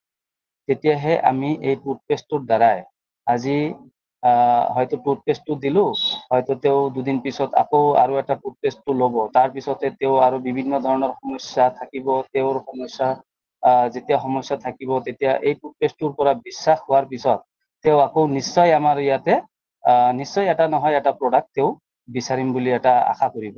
আৰু তেতিয়াই আমি সেই সুযোগত তেওঁক মানে আমি প্ৰডাক্টটো দিবলৈ আমাৰ অতি সহজ এটা পথ এটা মুকলি হৈ আহিব।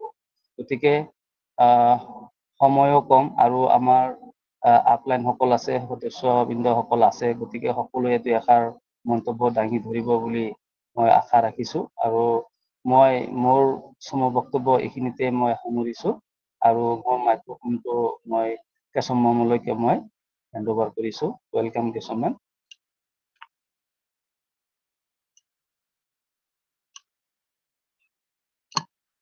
Keshab ma'am, welcome. হয় হয়, welcome sir, thank you. Thank you. So' agent Mainul sir লৈ বহুত বহুত ধন্যবাদ জ্ঞাপন কৰিছো আৰু লগতে আপোনালৈ বহুত বহুত শুভেচ্ছা জ্ঞাপন কৰিছো। আপুনি যাতে সফল হয়, এটমি জয় কৰে আৰু এটা সুন্দৰ উদাহৰণ প্ৰস্তুত কৰে তাৰে কামনা কৰিছো। চ' হয়, থেংক নেক্সট, ইউ মেম। হয় থেংক ইউ। আৰু বেছি পলম নকৰো, নেক্সট আমাৰ টপিক আহি পৰিছে। অংকিত শইকীয়া ছাৰ আমাৰ মাজত উপস্থিত আছে। চ' মই নেক্সট টপিক আমাৰ মৰিংগাৰ বিষয়ে বিতংকৈ আলোচনা কৰিবৰ কাৰণে এজেণ্ট অংকিত শইকীয়া ছাৰলৈ মাইকটো হেণ্ড অভাৰ কৰিলো। Please welcome Ankit Saikia sir. হয়, ৰ'ব মই স্ক্ৰীনটো শ্বেয়াৰ কৰিবলৈ কাৰণে অপশ্যনটো অন কৰি আছো। স্ক্ৰীনটো মই বন্ধ কৰি ৰাখিছিলো যিহেতুকে আমি বহুতো সাৱধানে মিটিংখন চলাব লগা হৈছে আজিকালি। ত' সেইটো কাৰণে মই স্ক্ৰীন বিলাক আমি বন্ধ কৰি ৰাখো এডভান্সত। So' it's all right, all clear. So' welcome Ankit Saikia sir, জয় এটমি। আপুনি কণ্টিনিউ শিতানটো আগবঢ়াই নিব বুলি অনুৰোধ জনালো। হয়, ৱেলকাম ছাৰ।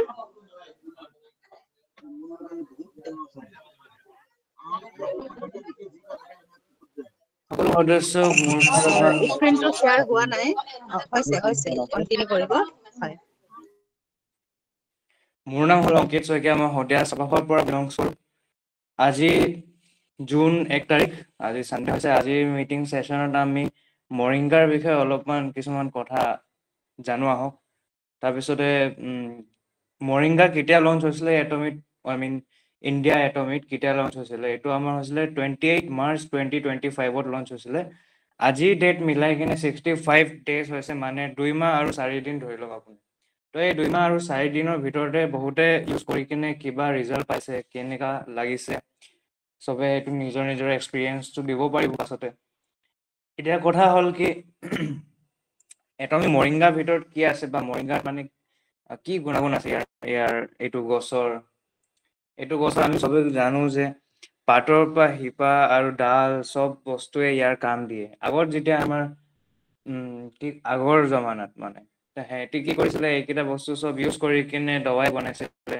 আৰু আয়ুৰ্বেদাটো আছে এইটো বস্তুটো, আয়ুৰ্বেদিক চাইন্স বুলি কোৱা হয় এইটো বস্তু আমাৰ ইণ্ডিয়ান কালচাৰৰ। এতিয়া আমাৰ মৰিংগা অৰ্থাৎ মৰিংগা অলিফেৰা বুলি কোৱা হয়। ইয়াত এটমি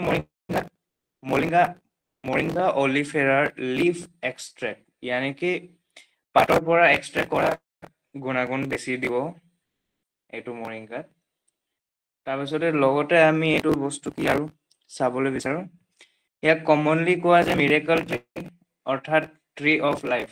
ইয়াৰ ইমানে ভাল গুণাগুণ আছে যে ইয়াক এটা মানে টাইটেলো দিয়া গৈছে যে ট্ৰী অফ লাইফ বোলে, মিৰেকল ট্ৰী বোলে, চব মানে প্ৰব্লেম কেইটা একদম ঠিক হৈ যাব। নেক্সট আছে মৰিংগাক এটা চুপাৰ ফুডো বুলি কোৱা গৈছে। এইটো চুপাৰ ফুড আমি কোৱা নহয়, এইটো লিখাই আছে, মানে চবে নিজে নিজে ব্যৱহাৰ কৰি কিনে আগৰ পৰা এইটো চলি আছে, বহুতে ভাল বস্তু। তো সঞ্জীৱনী বুটি বুলি এটা আছিলে, আমাৰ হিন্দীত কোৱা যায়, সঞ্জীৱনী বুটিতকে কম নহয় মানে।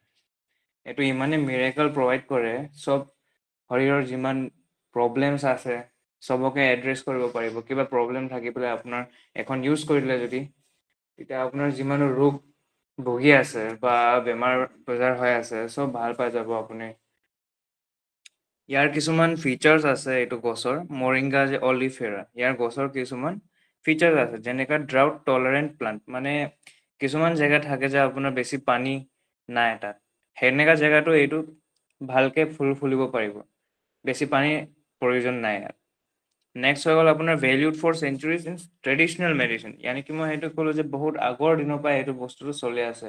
আমাৰ ঋষি মুনি সেহেঁতি এইটো বস্তুটো ইউজ কৰি কিনে, আয়ুৰ্বেদাত ইউজ কৰি কিনে কিবা কিবি বনাই, দৰৱ চৰব বনাই কিনে আগৰ দিনৰ বেমাৰ চেমাৰ সেইকেইটা ভাল কৰিছিলে। তেতিয়াৰ পৰা এইটো বস্তুটো চবে চিনি পায় যে এনেকা মানে বস্তুটো, সেইকাৰণে ইয়াৰ টাইটেলো দিয়া গৈছে যে মিৰেকল ট্ৰী বুলি।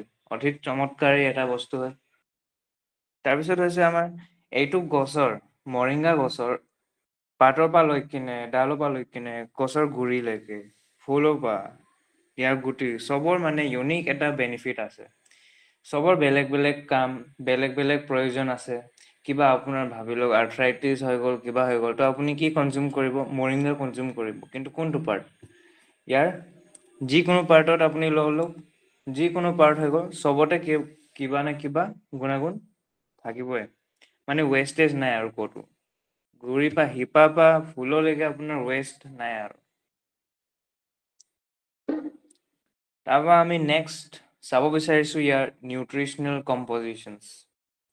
মৰিংগা অলিফেৰাৰ আপোনাৰ নিউট্ৰিচনেল কম্পজিশ্যন চোৱা আগতে এটা বস্তু আমি মানে চাব বিচাৰোঁ যে মৰিংগা অলিফেৰা আপোনাৰ আফগানিস্তান, বাংলাদেশ, ইণ্ডিয়া আৰু পাকিস্তানতেও বেছি কমনলি পোৱা যায়। বাকী দেশতো পোৱা যাব, কিন্তু ইয়াত এইকেইটা দেশত বেছি কমন।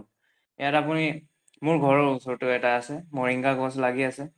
চব খুবেই গম নাপায় যে এইটো মৰিংগা বুলি। আমি এইটো ছাজনা গছ বুলি কওঁ মানে অসমীয়াত। ইয়াৰ এইটো মৰিংগা অলিফেৰাৰ যে গছৰ, ইয়াৰ 13 প্ৰত্যেক স্পিচিছ আছে।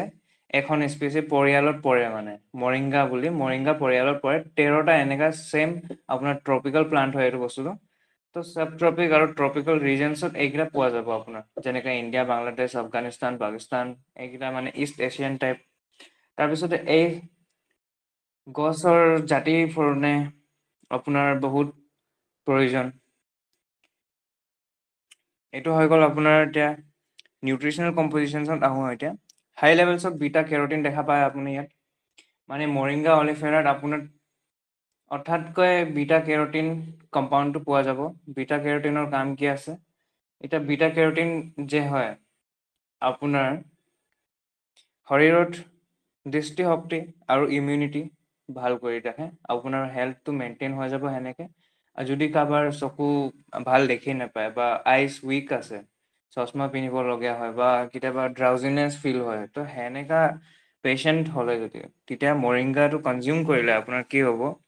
ইমিউনিটি আৰু ভিজন, দৃষ্টিশক্তিটো সেইটো ভাল হৈ পৰিব, আগৰ নিচিনা হৈ পৰিব। তাৰপিছত ইয়াত আছে আমাৰ significant mineral contents, specially calcium and potassium. Calcium আৰু পটাছিয়াম মিনাৰেলছ আছে। বডিত আমাক বহুত মিনাৰেলছ দৰকাৰ হয় এটা ৱেল বিং আৰু বেলেঞ্চ লাইফ প্ৰয়োজন কৰিবলৈ। চ' এইকেইটাৰ কাৰণে কেলছিয়াম আৰু পটাছিয়ামটো বেছিকৈ মানে ইয়াত আছে যে আমাৰ বডিটো বেলেঞ্চ কৰি ৰাখিব পাৰে। নেক্সট আপোনাৰ ইয়াত আছে approximately 70% oleic acid in dried leaves beneficial for skin health. ইয়াৰ শুকান পাতকেইটা, এতিয়া মৰিংগা এইটো আমাৰ এটমিক মৰিংগাটো কেনেকৈ বনায় সেইটো একজেক্ট প্ৰচেছটো কোনো গম নাপায়, ময়ো গম নাপাওঁ, না লিখা আছে ক'ৰবাত। কিন্তু প্ৰচেছৰ মতে লিফৰ এক্সট্ৰেক্ট বুলি কোৱা গৈছে। তো আমি সেইটোৱে ধৰি লওঁ যে ইয়াত পাতকেইটা শুকাই কিনে বা কিবা এক্সট্ৰেকশ্যন কৰি কিনে তাৰ পাতৰ গুণকেইটা আমাক দিয়া গৈছেগে এটা কেপচুল নিচিনা বনাই কেনে। চ' ইয়াৰ আৰু এটা গুণাগুণ আছে যে পাতটো যদি আমি শুকাই কিনে সেইটো স্কিনত এপ্লাই কৰোঁ, তেতিয়াহ'লে আমাৰ স্কিনটো মানে ড্ৰাই হৈ নাথাকে আৰু ছাল নপৰিব, আপোনাৰ স্কিনখন একদম স্মুথ হৈ থাকিব। কিন্তু আমি সেইটো কেপচুলটো কনজিউম কৰোঁ। মই কৈ দিছোঁ মানে এইটো পাৰ্টৰ এনেকা ইউজো আছে বুলি। আকৌ ইয়াত ভেৰিয়াছ ভিটামিনছ আৰু এণ্টি অক্সিডেণ্টছ আছে যে অভাৰঅল আমাৰ হেল্থ আৰু স্বাস্থ্যটো ভাল কৰি থাকে। বাকী চব যিমান আছে মানে তাৰপৰা আমাৰ কিছুমান বায়'এক্টিভ কনষ্টিটিউচন আৰু থেৰপটিক কম্পনেণ্টছৰ বিষয়ে অলপ চাওঁ আমি। ইয়াত 100তকৈ বেছি কম্পাউণ্ডছ ডিষ্ট্ৰিবিউটেড আছে বেলেগ বেলেগ পাৰ্টত। আপোনাৰ গছৰ শিপা পৰা লৈ কিনে ফুললৈকে বেলেগ বেলেগ পাৰ্ট যিমান আছে মানে চবতে কিছুমান কিছুমান ভিটামিনছ আছে। যেনেকৈ আপোনাৰ পাতত এক্সাম্পল দিছোঁ, মানে সঁচা নহয় এইটো।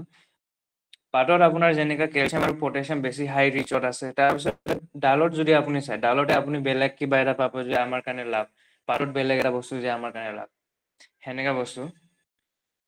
এতিয়া আমাৰ এলকলইডছ আৰু এণ্টিমাইক্ৰবিয়েল আৰু এণ্টি ইনফ্লেমেটৰী প্ৰপাৰ্টিজ আছে ইয়াত। ই কি কৰে? বেক্টেৰিয়া হ'ব নিদিয়ে। তাৰপিছতে আপোনাৰ যদি মাইক্ৰবছ মানে লিভিং অৰ্গেনিজমছ থাকে সৰু সৰু, সেইকেইটা আমাৰ কেতিয়াবা কিবা বেমাৰ হ'বলৈ চান্স বেছি থাকে সেইকেইটা যদি আমি ভালকৈ ডিছইনফেকশ্যন নকৰোঁ। যেনেকৈ আমি এতিয়া ভাত খোৱাৰ আগতে হাতটো ধুই কিনে খাওঁ। কেলৈ খাওঁ সেইটো? আমাৰ কেলেকি হাতত মাইক্ৰবছ থাকে, বেক্টেৰিয়া থাকে। যদি আমি সেনেকৈ হাত নোধোৱাকৈ খাই দিওঁ তেনেহ'লে বেমাৰ হ'বলৈ বেছি চান্স। তো এইটো মৰিংগাৰ ভিতৰতো এনেকুৱা কিছুমান প্ৰপাৰ্টিজ আছে এইটো কেপচুল মানে এইটো কেপচুল পাৰ্টিকুলাৰলি মৰিংগা যদি আমি পাৰ্টিকুলাৰ কনজিউম কৰোঁ তেনেহ'লে আমাৰ এণ্টিবেক্টেৰিয়েল প্ৰপাৰ্টিজ আছে ইয়াত যে আমাক হেল্প কৰিব বেক্টেৰিয়া ফাইট কৰিবলৈ ইমিউন চিষ্টেমটো ভাল কৰি থাকে তাৰপিছত এণ্টি ইনফ্লেমেটৰী প্ৰপাৰ্টিজো আছে আপোনাৰ ক'ৰবাত দুখ পালে বা ঘাঁ লাগি গ'ল তেতিয়া আপোনাৰ হিলিং পাৱাৰটো ফাষ্ট হৈ যাব আপুনি যদি সেইটো বিষৰ পৰা উপৰাজিত হ'ব পাৰিব তাৰপিছতে ইয়াত আছে আপোনাৰ গ্লাইক'চাইডছ উইথ কাৰ্ডিঅ' প্ৰটেক্টিভ প্ৰপাৰ্টিজ গ্লাইক'চাইডছ যে হয় আপোনাৰ বডিৰ গ্লুক'জ লেভেলটো কণ্ট্ৰল কৰি থাকিবৰ কাৰণে ভাল আপোনাৰ গ্লুক'জ লেভেল বডিত নিয়ন্ত্ৰিত কৰি থয় মৰিংগাই তাৰ লগতে আপোনাৰ হাৰ্ট ডিজিজ হ'বলৈ চান্স কম হয় কেলৈ কি হাৰ্ট ডিজিজ হোৱা চবতকৈ বেছি কি কয় আৰু আপোনাৰ কালপ্ৰিট মানে আমি সদায় কিবা কিবি খাই থাকোঁ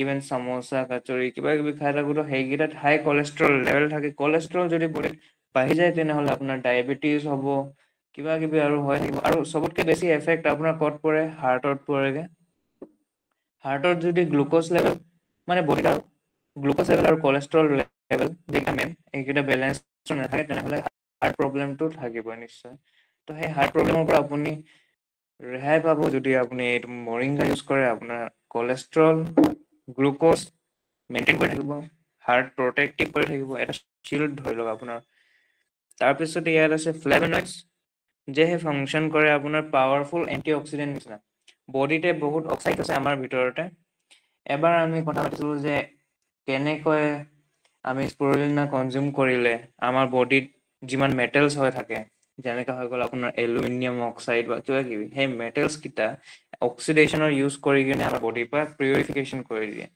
সেনেকৈ ছেম কাম এইটো মৰিংগাই কৰে মৰিংগাই কি কৰে কি আমাৰ বডিত অক্সিডাইজড কেমিকেলছ বা কম্পাউণ্ডছ থাকে যিসকলে মানে বডিত বেছি মাত্ৰাত থাকিলে বেয়া ত' সেইকেইটা কি কৰিব মৰিংগাই পিউৰিফাই কৰি দিব বস্তুটো ফিল্টাৰ কৰি দিব তাৰপিছতে আহিছে আপোনাৰ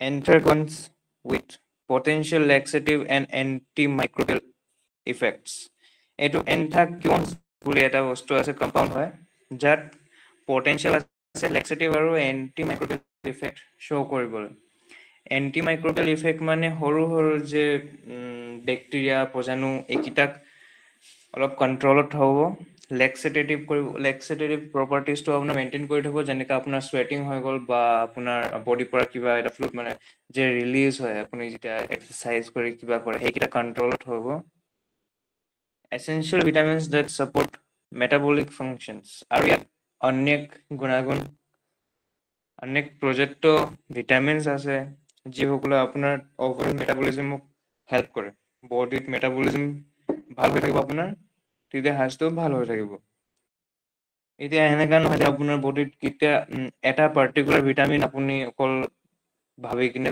ছাপ'জ কৰি লওক মোৰ বোলে বনছ কেইটা বহুত উইক মোৰ বহুত দুখ পাওঁ কিবা এটা কৰিলে দুখ পাই যাওঁ তো সেনেকা হ'লে যদি মই ভাবোঁ মোকতো হাৰ্ডিকেইটা মোৰ উইক আছে মই হাৰ্ডিকেইটা অলপ ভাল কৰিবৰ কাৰণে ভিটামিন ডি কনজিউম কৰিলোঁ তো ভিটামিন ডি খাই আছোঁ তো সেনেকা এক্সেছ ভিটামিন হৈ যাব আপোনাৰ বডিত এক্সেছ ভিটামিন হ'লে আপোনাৰ বেলেগ ভিটামিন কেইটাত জেগা নাপাবগৈ ভিটামিন ডেফিচিয়েঞ্চি চাফাৰ কৰিব আপুনি আৰু বেলেগ এটা বেমাৰী ওলাই যাব তো সেইকেইটা নহ'ব কাৰণে আপুনি এটা বেলেঞ্চ ডায়েট ল'ব লাগিব বেলেঞ্চ ডায়েট ক'ৰ পৰা পাব ছাপ্লিমেণ্টছৰ পৰা পাব আপোনাৰ স্পিৰুলিনা মৰিংগা আৰু অন্য ওমেগা 3 হেম'হিম এইকেইটা চব ছাপ্লিমেণ্টছ হয় মেডিচিন নহয় ছাপ্লিমেণ্টছ কি কৰে আপোনাক মেইনটেনেঞ্চ কাৰণে ইউজ হয় ডেইলি লাইফত আপোনাৰ যিমান ষ্ট্ৰাগল কৰে আপুনি যিহে খাই লওক ভাত খাই লওক ৰুটি খাই লওক কিন্তু চাফিচিয়েণ্ট নহয় এইকেইটা ভিটামিনছ কেইটা চ' আপুনি সেইকেইটা ক'ব ল'ব লাগিব এক্সটাৰ্নেল কিবা চ'ৰ্চ চ' সেইটো হৈছে আমাৰ এটমি ছাপ্লিমেণ্টছ যে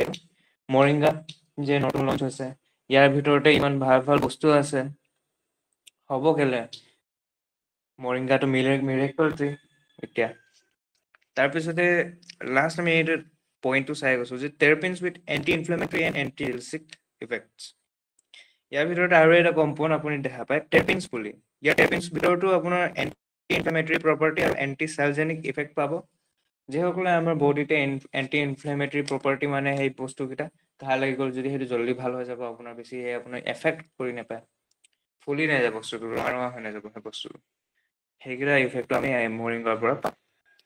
তাৰপৰা নেক্সট স্লাইডটো মই দেখাব কৰিছোঁ এতিয়া। এই নভেল কম্পাউণ্ডছ বুলি কোৱা গৈছে। এটমি মৰিংগাৰ ভিতৰত কি মৰিংগাৰ ভিতৰত দুটা মেইন কম্পনেণ্টছ আছে, মুৰামোচাইড AB আৰু নিজামিচিন AB। চ' এই দুইটা কম্পাউণ্ডছটো নভেল কম্পাউণ্ডছ কেলে কোৱা গৈছে সেইকেইটা আমি ডিছকাছ কৰোঁ অলপমান।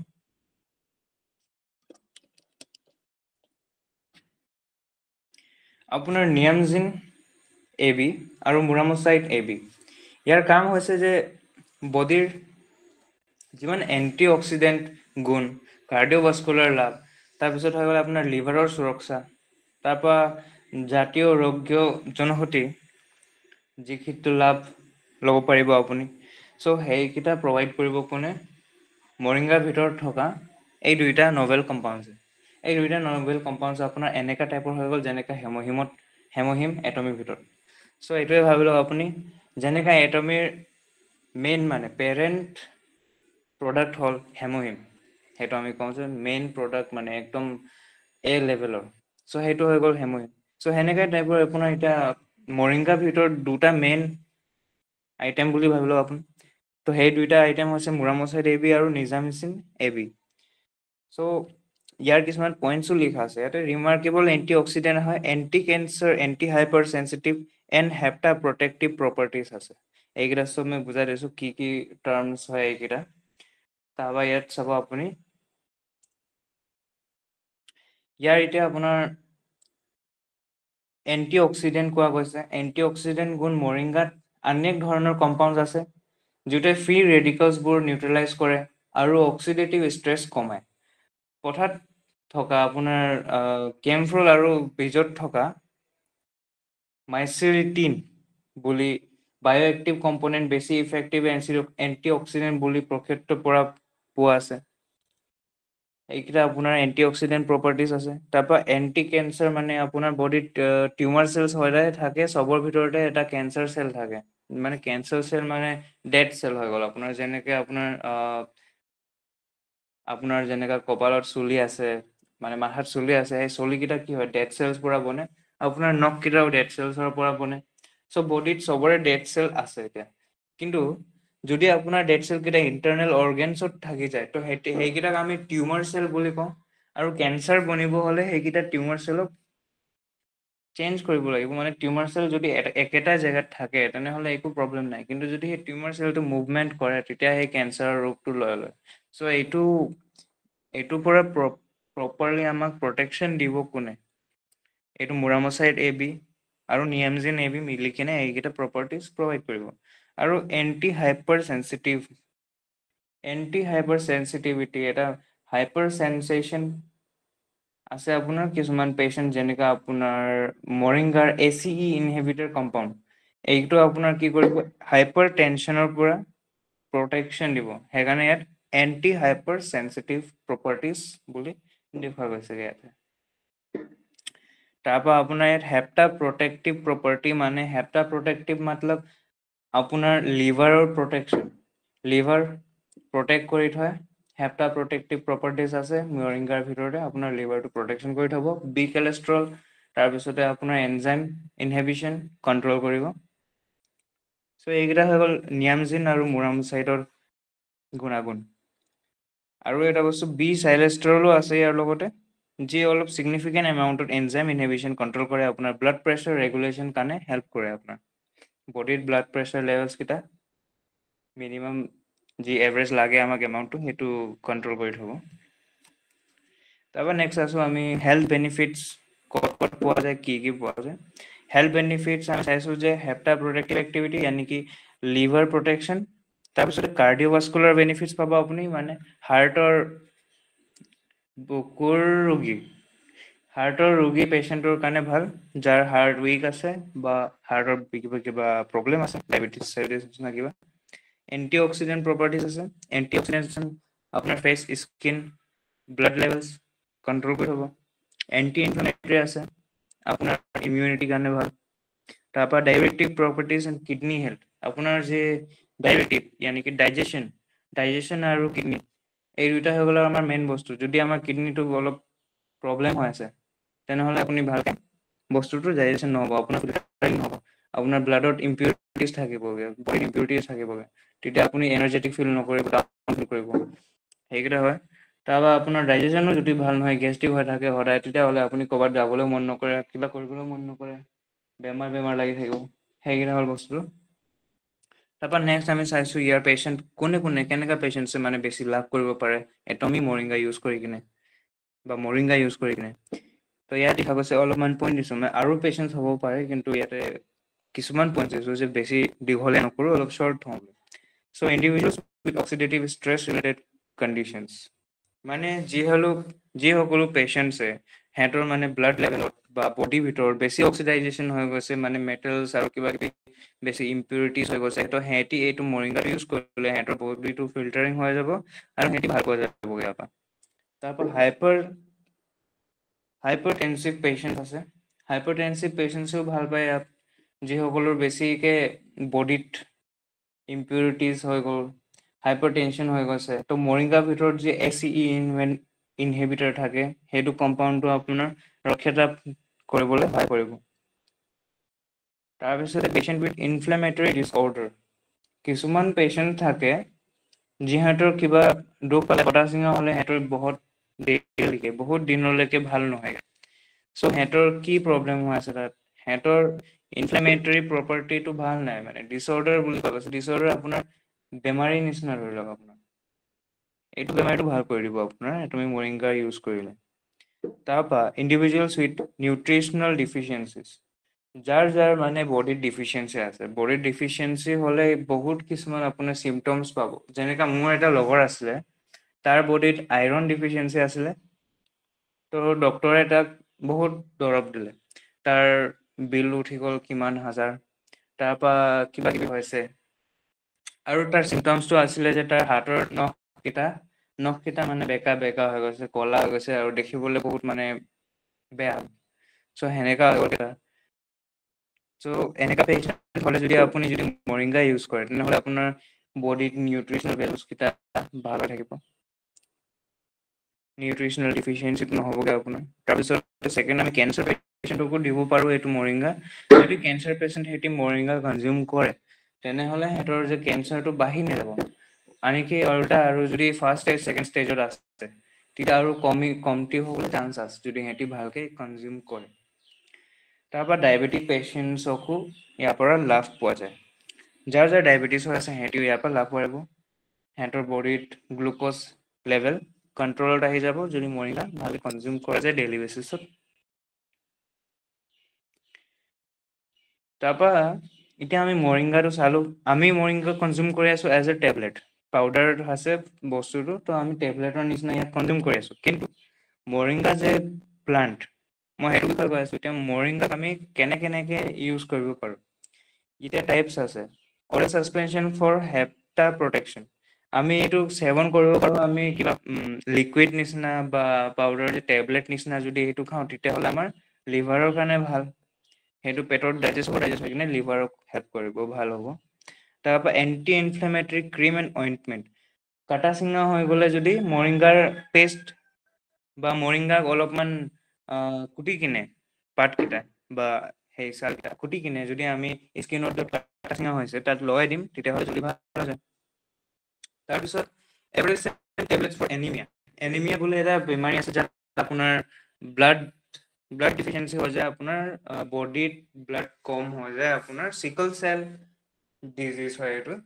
চ' সেনেকৈ হৈ গ'লে আপুনি কি কৰিব, ইয়াৰ টেবলেট কনজিউম কৰিব, যি হ'ল আমি মৰিংগাৰ টেবলেটো কনজিউম কৰি আছোঁ, ছেম সেনেকুৱা টাইপৰ টেবলেট কনজিউম কৰিব। তাৰপিছত nasal gel for allergic rhinitis, nasal জেলো পায়, এইটো জেলি নিচিনা থাকে আপোনাৰ নাকৰ ভিতৰত, সেই ইউজ কৰা যায়, য'ত আপোনাৰ যাৰ ৰাইনিটিছ বুলি এটা প্ৰব্লেম আছে, মানে ডিজিজ হয় এটা ৰাইনিটিছ বুলি, তাত শ্বাস ল'বলৈ দিগদাৰী থাকে কিছুমানৰ।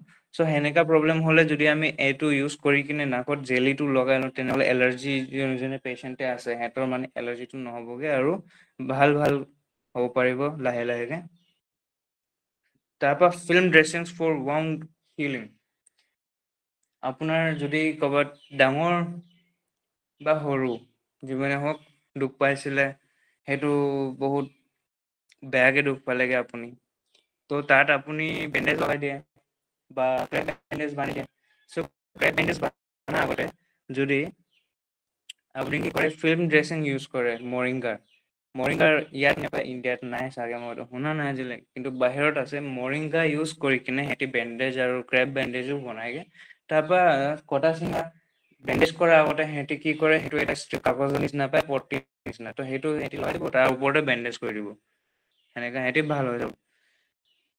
আৰু ইয়াত বহুত গুণ আছে। Phytopharmaceutical preparations for specific conditions, মানে ইয়াত আৰু ফাৰ্মাচিউটিকেল ইউজ আছে, য'ত ফাৰ্মাচী মেডিচিনছ বনাবলৈ ইউজ কৰে। বেলেগ বেলেগ গুণাগুণ আছে আৰু ইয়াতো।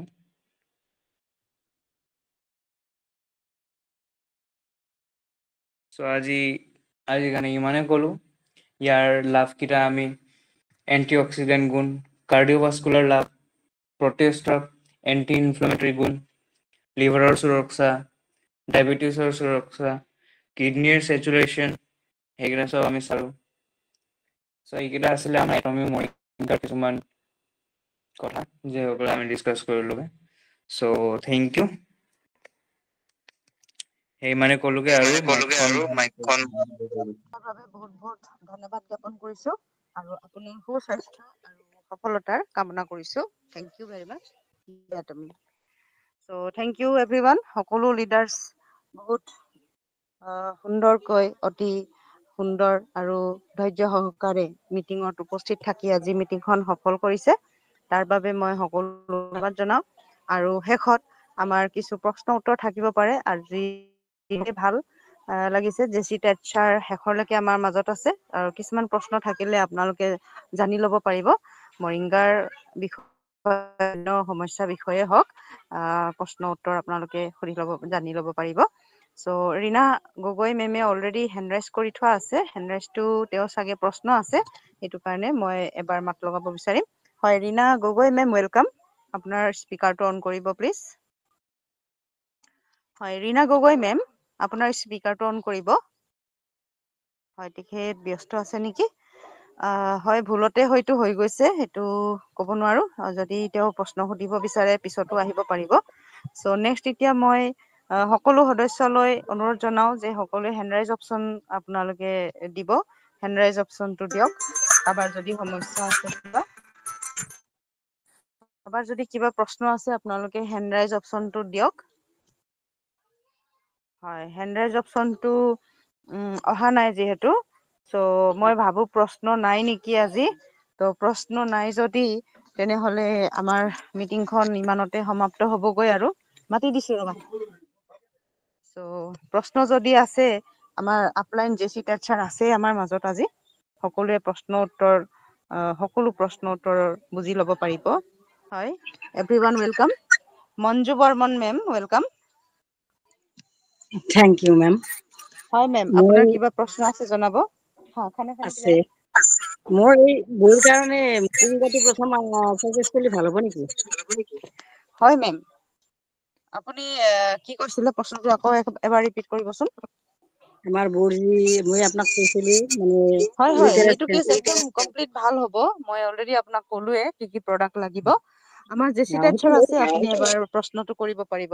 ৱেলকাম জেচি টেটছাৰ। মই অলৰেডি মীনা মেমে আৰু মই মঞ্জু বৰ্মন মেমক উত্তৰখিনি বুজালো। আজি জেচি টেটছাৰৰ পৰাও আপুনি কিছু আৰু বুজি ল'ব পাৰিব।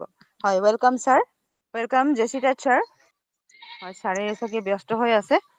হয়, মঞ্জু হ'ব মেম, ছাৰ। আপোনাৰ যিখিনি মই কৈছো সেইখিনি একদম আপুনি 100% ৰিজাল্ট পাবই, যদি তেওঁ ব্যৱহাৰ কৰে। 4 মাহ, কমচে কম 4 মাহটো তেওঁ টাইম দিব লাগিব, হয়নে? হয় হয়, নাই ল'ৰাটো ল'মেই আমি হয় হয়, আৰম্ভণিতে ছাৰে চাগে ক'ৰবাত যাব পাৰে, ড্ৰাইভিং কৰি আছে হয়তো, ছাৰে সেইটো কাৰণে মাইকটো অন কৰিব পৰা নাই। ঠিক আছে ছাৰলৈ অনুৰোধ জনাম, আপুনি মাইকটো অন কৰিব যদি সুবিধা হয়, জেচি টেটছাৰ।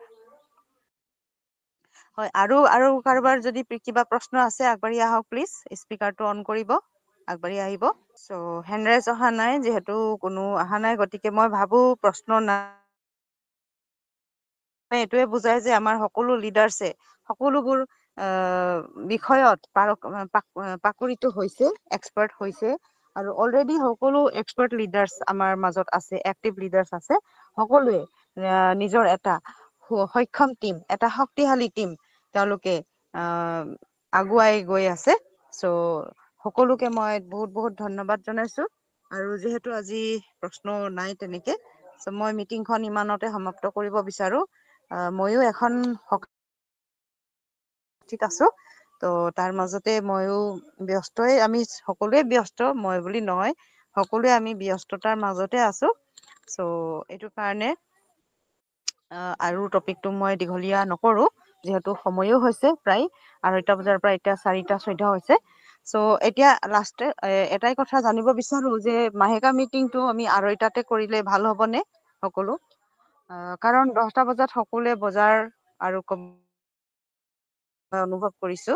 তো সেইদিনা ৰবিবাৰ দিনা আমাৰ ছুটি দিনা, ঘৰ চাফাই, কাপোৰ ধোৱা ইত্যাদি, বজাৰ কৰা, ক'ৰবাত যোৱা এনেকুৱা থাকিব পাৰে। তো সকলোৱে আজৰি হৈ মেলি 2:30 বজাত জইন হ'ব পাৰিব বুলি মই ভাবিছো। চ' সকলোৱে যদি সন্মতি হয় হেণ্ড ৰাইজ কৰিব প্লিজ। নেক্সট টাইমৰ পৰা আমাৰ মিটিংখন 2:30 বজাৰ পৰা আমি ৰাখিব পাৰিম। আৰু যদি নহয় তেনেহ'লে অলপ আগুৱাই দিব পাৰিম। হয়, থেংক ইউ এভৰিৱান হেণ্ড ৰাইজৰ বাবে। হয়, আৰু আমাৰ যিমান লিডাৰ আছে সকলোৱে জনাব, হেণ্ড ৰাইজ কৰিব যদি সন্মতি হয়। আৰু যদি সকলোৰে মেজৰিটি নাথাকে তেনেহ'লে মই আকৌ বিচাৰ কৰিম, সকলোৰ লগত আলোচনা কৰিম ইয়াৰ বিষয়ত, পাছত আমি আলোচনা কৰিম। চ' মেজৰিটি হেণ্ড ৰাইজ আহি আছে। Thank you everyone. হয়, আমাৰ এতিয়া 1 2 3 4 5জন, মাত্ৰ 5জনে মই হেণ্ড ৰাইজ পালো, বাকী মেজৰিটিটো পোৱা নাই। আচ্ছা হেণ্ড ৰাইজ আচ্ছা ঠিক, আপোনাৰ পাইছো 5জন পাইছো, আপোনালৈ 6জন হ'ল। তো মানুহ আছে বহুত, তো 6জন মাত্ৰ হেণ্ড ৰাইজ পাইছো। গতিকে এইটো মেজৰিটি নুবুজাই, গতিকে আলোচনাটো কৰিব লাগিব সকলোৰে গ্ৰুপত যে মাহেকা মিটিঙৰ টাইমটো কেতিয়া ৰাখিলে ভাল হয়। তো 2:30টাত যদি অসুবিধা হৈছে, নিশ্চয় বহুতৰ অসুবিধা হৈছে বুলি বুজাইছে। তো থেংক ইউ, ইমানে ক'লো। আৰু এইখিনি মই পিছত আলোচনা কৰিম সকলোৰ লগতে, আৰু এটা সময় আমি নিৰ্ধাৰণ কৰিম। চ' ধন্যবাদ, বহুত বহুত ধন্যবাদ সকলোকে। শেষত সকলোকে জয় এটমি বুলি আহ্বান কৰিছো। সকলোৱে আহক, এটমি কৰক, আৰু সকলোৱে অনলাইন অফলাইন সকলোতে আগবাঢ়ক আৰু নিজৰ এটা শক্তিশালী টিম গঠন কৰক। চ' থেংক ইউ এভৰিৱান। সকলোৱে সময় দিয়াৰ বাবে বহুত বহুত ধন্যবাদ, আৰু সকলোলে সুস্বাস্থ্য আৰু সফলতাৰ বাবে প্ৰাৰ্থনা কৰিছো। আৰু সকলোকে বহুত বহুত ধন্যবাদ জ্ঞাপন কৰি আজি দুপৰীয়া মাহেকা মিটিংখন ইমানতে আজি আমি সমাপ্ত কৰিলো বুলি ঘোষণা কৰিছো। এতিয়া সকলো সদস্য ওলাই যাব পাৰিব মিটিঙৰ পৰা।